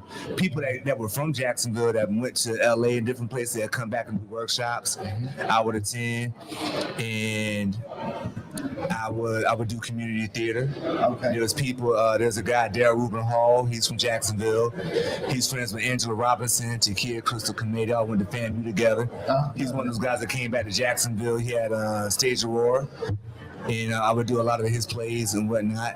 And then before that, there was a gentleman by the name of Professor Mark Anthony Hines. When I had hoop dreams. So you couldn't tell me I was going to be in the NBA. Yeah. And so I seen the chart. It was like, if you under 6'5", start playing football. If you got to be any kind of athlete, you under a certain height, pick up a football. That's very much true.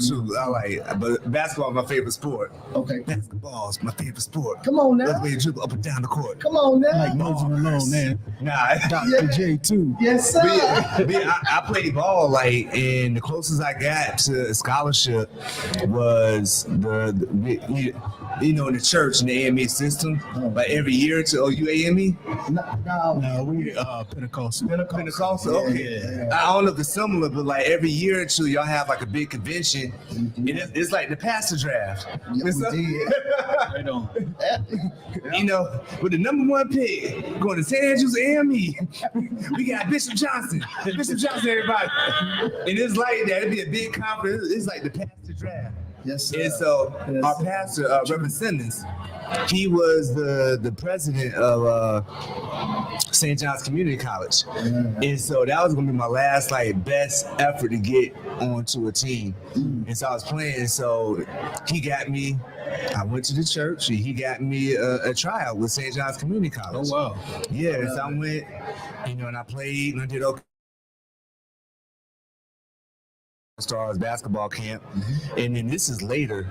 I'm getting to the system and learning how things work, and so and then from there I went to PJC, Pensacola Junior College. I had a tryout that didn't work out. Then I went to Ball Stars camp. So I had 3 solid tryouts, and I was like, "This is it. If I don't make it here, I'm done.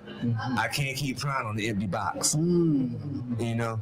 And so I got to move on. And so I went and did it. But then it's like, you don't know what you don't know. Like I played street ball, and this is my first foray into organized basketball. Like I could play, but there's a certain way you play within the system. And, you know, at the trial, that's the wrong time to be learning and finding this out. Thanks. You know, one dribble pull up, you know, these different drills. I'm like, what? I'm just outside. Throw the ball out here, watch me play. Drills. Like Soulja Boy with Soulja Boy, the Breakfast Lady. Drills. Yo, and so, so needless to say, it didn't pan out. I'm like, all right, I'm done. Yeah. You know, I kept playing, so I went back to the arts. I was still training karate and everything, but I went back to the arts. And then there was a gentleman that we had this paper called Folio Weekly. And I was looking in there for opportunities to act, and so it was all in there. And I went and auditioned, and he was doing this play called Job the Persecuted one. It was an original play about the story of Job, but just in modern times. Yeah, and so I went, auditioned for that, did that. And so that was good. And from there, we got a good response from the community. he wanted to go big. He's like, man, you know what I want to do next? It's about August Wilson. And it was like, I was ignorant to who August Wilson was at the time. And when I wasn't, I did Joe Turner's Come and Gone way back in the day. Okay. I was a Bones person. Shout out to Monica T. White the first. She's here at the festival. She passed me my first play. But he wanted to do August Wilson's Fences. And so we started in the fall. We were a young cast. He was going to need, that's a heavy play. We needed time to rehearse. We couldn't just put that up in like a few weeks. We needed months. Yeah. And I auditioned for, I wanted the lead role of Troy Maxson. I love it, man. At the time, I wasn't old enough to be Troy. I'm still not old enough to be Troy. I got you. Yep. But we was all playing up to these characters and everything. But I made some lifelong bonds, during that play, and we were together for a long time, from November to February, making sure we had it right. And I'm putting gray in my hair, but I had hair. Oh, we all know about that. Yeah, you know what I'm saying? Me and Jamal, we know about that. Yes, sir. Yes, sir. I put a weight vest on and this big suit because, August Wilson wrote that for James Earl Jones. Yes. Yeah. And James Earl Jones is a big baritone, you know what I'm saying? So I try to make myself as big as possible and try to put bass in my voice and whatnot. And all that. But finally, I just had I can't sound like James Earl Jones. I just got to make this my own. Yeah. You know what I'm saying? That's right, man. So I did that. And then from there, we had a good run with Fences. And it gave me the confidence I need as an actor. It's like, I can do this. Like, you know what I'm saying? Being a leading role like that and doing it week after week, I can do this. Yes. That gave me the confidence I need and like my swag and like taught me a lot about acting and arts. I went and got an acting scholarship at FCCJ. Love it, man. Love it. Yeah, I got a scholarship, and that was a lot to keep up with. No. We're good. Don't pay me no attention, brother. We're good, brother. No, we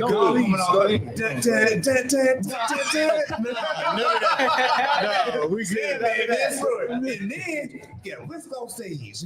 No, you good. You good, brother. And so then I got an acting scholarship, and I was working full time. I was taking care of my aunt.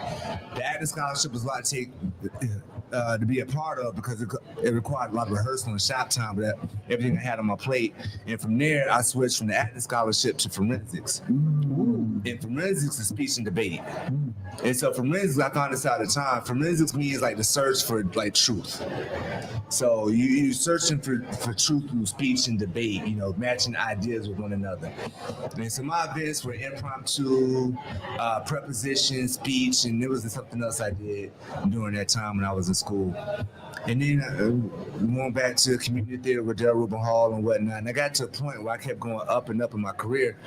In Jackson, when I got to a point where I plateaued, then I was hustling backwards. Like, I'm going like, man, the size of these roles was getting less and less. Like, pretty soon, I'm going to be an extra in a community play. Like, this ain't what's up. Like, I got to do something. Right. And so I got involved in marketing, was a tour manager. So I traveled the country for 2 years working, stacking my chips. When I got back, I'm like, all right, I got the money I need. I'm leaving. And so it was either going to be LA or Atlanta. And I visited LA. And when I was thinking about what's going to be, it's like God spoke to me. It's like, listen, it don't matter where you at as long as you're able to do what you need to do. That's right. At the time, all I knew about like every other black person, Tyler Perry. Tyler Perry in Atlanta. All right. I'm a black man. Right. He hiring black men. Yes. All right, I'm gonna go to Atlanta. Yeah. It's close to sure. Jacksonville and whatnot. So Sure. and then that's how I ended up in Atlanta, to further my acting career. And I'm glad I made that decision to go there because I feel like it's paid off for me. Yeah, man, that's awesome, man. I love to hear stories like this because I think sometimes people think that it's an overnight. Oh, No, it's a lot of work, a lot of disappointments, a lot of no's before you hear those yeses, and still you're gonna hear a lot of no's. It's gonna be 20 no's to 1 yes. To be an actor is to fail. Say that, man. You got to get used to failing to be an actor because Yes. the successes are big, but the failures are small and in between and everything. But it's like, it's almost like hunting and being in the wild. Like you chasing game all the time. And a lot of it gets away from you because it's Yes, it faster does. than you. Yes. But you got to catch that one deer that's going to feed you. You know what I'm saying? Yeah. You know had like 10, 15 animals run away from you. But you get that one deer and you can eat off of it. Yeah. And maybe multiple meals. That's enough to carry you. And so you run to get that one meal that sustains you, that gives you enough so you can run down that next meal. Yes. Man, that's go ahead. Cool. All right, cool. And see, like, I'm glad you detailed, and I appreciate you detailing your journey.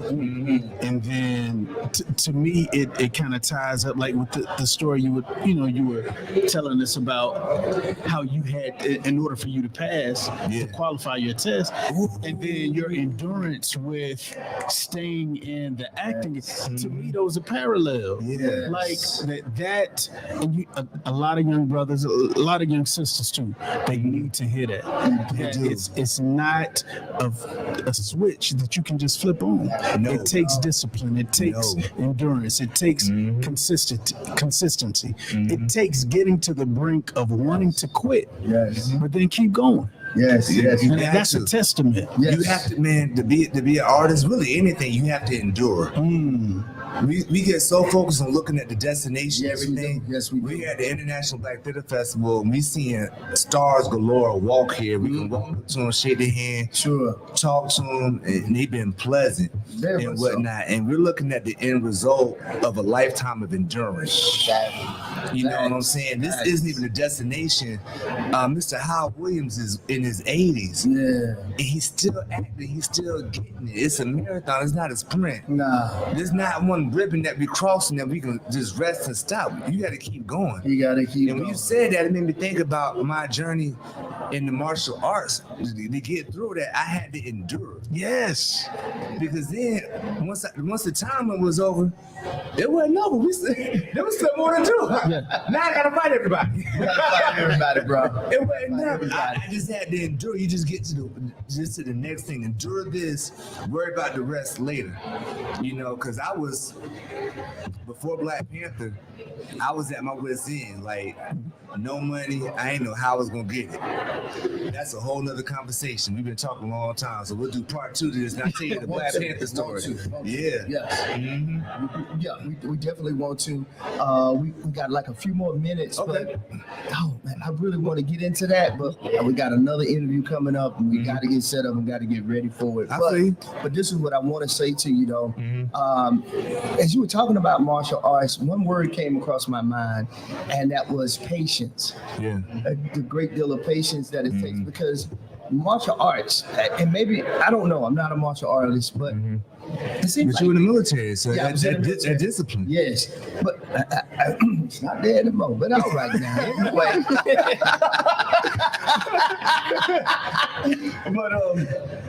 But talking about patience, you have to have a certain level of patience even before you even make a strike, right? Yeah. Everything is thought out first before you even do what you're gonna do. And I know you can't be angry. You got to be calm, keep your composure. I'm sure You can use that. you can use that too. As Yeah, fuel, though, can't you? in fuel, but not to one another in person. Absolutely. And one of the things I learned in karate is, to hurt somebody is to hurt yourself. It's a self-defense art. You know what I'm saying? If you look at any style of karate, I practice Goju, the Shorin-ryu, Ishin-ryu, Shotokan, Wado-ryu, Uechi-ryu. There's no first attack in karate. You mind your business, and somebody comes and attacks you. You defend yourself, and from there, you counterattack if you need to. But it's there. You defending yourself. But one of the things you got to condition your body, because like when you punch somebody, that you're hurting them, you're trying to hurt them. but you can hurt yourself too. Process.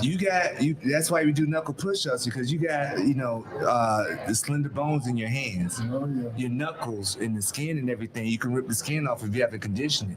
You punch somebody in the head is designed to protect the brain. So the skull is hard. Very much so. You can punch somebody in the head to try to hurt them, but you end up hurting yourself. Yeah, that's right. You know what I'm saying? Somebody block your punch, you hurt yourself. Yeah. And it's like, that taught me early on, it's like, you got to make sure it's worth it to fight somebody, because you're trying to hurt them, but you might hurt yourself. You might get hurt in the process. Yes. Is the victory worth it? Mm. You know what I'm saying? I love that, man. If you would, man, the mantra of our show is to help people become better through conversations. Jason Wilson. It just came to me. That's the brother online with the beard. Yes, Jason okay, Wilson. thank Yeah. you. Yes, Thank you. yes, Shout out. yes, absolutely. Shout out to help people become better through conversation, Yeah. through dialogue like we're Facts. having now, and your story. If you would, could you say something to our audience, to our listeners, that could impact their life or change the trajectory of their life by something that you could say to tell them not to quit and to keep going? And then tell us all of your handles on all of your social media pages, and then we'll get ready to close out. Thank you. That's a lie, man. Ooh.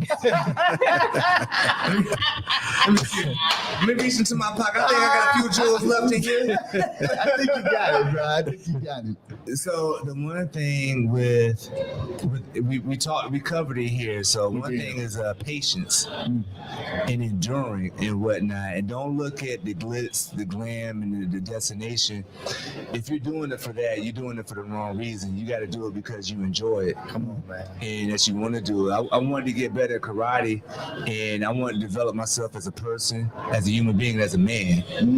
More importantly, and I wanted to learn the art. And the road was hard, it was arduous, but I'm grateful for it. Yes. It developed a certain fortitude in me. And when you getting kicked in the gym, in the dojo, and you doing knuckle push-ups, and you hitting the makawara, and you watching the skin come off your knuckles, and the sweat going over, and the steam, Yeah. and a little blood, and you still got to come back and hit it with the scab and everything. You know what I'm saying? And you got to develop the fortitude to kick a baseball bat and break it. Yes. You got to want to do that, because it's hard. You gotta want to do You that. got to want to do it. Yeah. And if you're looking at the end result thinking it's going to be easy, Yeah. you got to kind of not fall in love, but understand and appreciate the journey. And it's going to be hard. And maybe not physical, but maybe you trying to get promoted in your company or your job, and you listen a lot of no's, and there's other skills like soft skills you got to learn. Yes. Is it worth it for you to do that? I think it is. You gotta level up at every walk of life and everything you do, and develop yourself as a person. That takes patience. You can't just look at the end result. Do I want to do this? Is it worth it for me? So make sure you're doing something that's going to lift you up and edify you, and secondly, endure. You got to endure, and it's not no marathon in society and life that teach you need to do this by this age, that by that age, this by this age. You need to be ready for retirement or whatever. No, it's your life, and live it and enjoy it and make it your own, not nobody else's. If you do it by that time, great. If not, okay. I mean, there's a lot of people like in this facility that broke early. Yeah. Praise God, hallelujah. You got people that broke late, and he's still going. Sam Jackson, he was 45 before he really broke with Pulp Fiction. Right. Oh, I love that. And he's still going. 30 years strong, Sam the man. Yeah, that's true. But he been acting since college down at Morehouse in Atlanta. He had been acting for 20 plus years before he broke and found his bigger success with Pulp Fiction. Then, so keep going. And just won an Oscar. So you gotta pick. You gotta know yourself, know what you like, and pick something that whether I get recognized or not, I'm gonna continue to do. love I it. know at this point I'm gonna continue to practice martial arts, Yes. whether somebody see me or not. You know, I'm gonna continue to create when somebody sees me or not. That's I right. want the notoriety because I want some money. But I'm Right, gonna do it because right, I'm a right. creative person. Yes. I'm gonna leave you with this quote. All right. Musashi Miyamoto, he wrote this thing called the Book of Five Rings. It's basically the Japanese version of Art of War. And he says, one man can beat 10 men, 10 men can beat 100 men, and 100 men can beat 1,000 men. On the face of that, it's like, bruh, Ninja, please. What you talking about? One man beating 10 men by himself? 10 men beating 100 men? Yeah. But it's the principles. So if you can learn one thing well, you can learn 10 things well. If you can learn 10 things well, you can learn 100 things well. Yes. Because the skill set, the mindset, all that's transferable. Yes. I You know love what I'm that. saying? We got a lot of people that started in one industry and they killing it in a completely opposite and different That's true. industry. Right. You know what I'm saying? Yeah. But it starts with the one thing. And so the skill set and everything I took from martial arts, the dedication, the time, the patience. When I want to get ahead of myself, I got to remember what I did in the dojo to get to where I'm at. That's right. And I applied it in this area. Okay, don't rush it. Let me just take my time. I didn't know what I knew when I started. I learned that over time. Let me take the time to learn what I need in this area Yes. over time to get there. You know, it's 50 Cent. My man, G Unit, G, rap it. Now this dude, the whole movie mogul. Yeah. Do you even rap it anymore? Like, Right. Does he even need to? Yeah. does he even need to? Don't even need to, man. Jay-Z, another one. Yeah. Don't even need to. LL Cool J. Yeah. Really. They all my don't young have to. heads. You know what I'm saying? He's off the actor. Queen Latifah. Yeah, She the nice. equalizer now. Yeah. Right. She went from Dana Owens to Queen Latifah. Now she's the equalizer. That's so true, man. She done took Denzel role. I know, right? You know what I'm saying? Yeah, you're right. I didn't even think about that. But yeah, just pick one thing, start there, learn it, kill it, and just branch off from there. Because what you learn in that one area is going to take you in the other areas if you so choose. All right, I love it. Jay Will, thank you so much, Yo, man, brother. brothers, I appreciate this time, man. Thank you, man. Brilliant. It's been very beautiful, bro. Social media. My Absolutely. social media on Instagram is There Goes Jay, ThereGoes, just initial J, 10th letter. I got a website, www.jwellsjr.com, which has all my social media handles on TikTok, Twitter, or now X and Instagram. There Goes JW on TikTok, and There Goes J1 on Twitter. You know All what I'm right. saying? Yeah. Hey, Jay Will, brilliant, man. I appreciate this. Pleasure to meet Post you, stuff guys. out of my neighborhood while I was there. It's like, Hey, I got to get the copy. No doubt. Those old quotes I was Yes, dropping. sir. It's like, yo, I said that. Hey, bro, you dropping some jewels. Endure. That's Like, right. yo. Bro, Right on, my man, So- this was dope. Yes, Yes, sir. indeed. So listen, I We hope gotta get something. that part too, though, huh? Yes. Oh, we gotta get part two to talk about You how gonna be I here got tomorrow? started. You gonna be here tomorrow? all weekend. Yeah, I'm gonna be here tomorrow. Okay, yep, we definitely We'll do get part it two for tomorrow? Part two Yeah. All right, tomorrow. bet. So listen, I hope, yes, sir. I hope something was said to you that can help you become a better you. Listen, this is the Ross Clown Podcast, and again, we are here at the International Black Theater Festival 2024. Yeah, baby. And it's Mom-tastic, baby. Peace. Lemon pepper, lemon pepper hot wings. Go to Wingstop.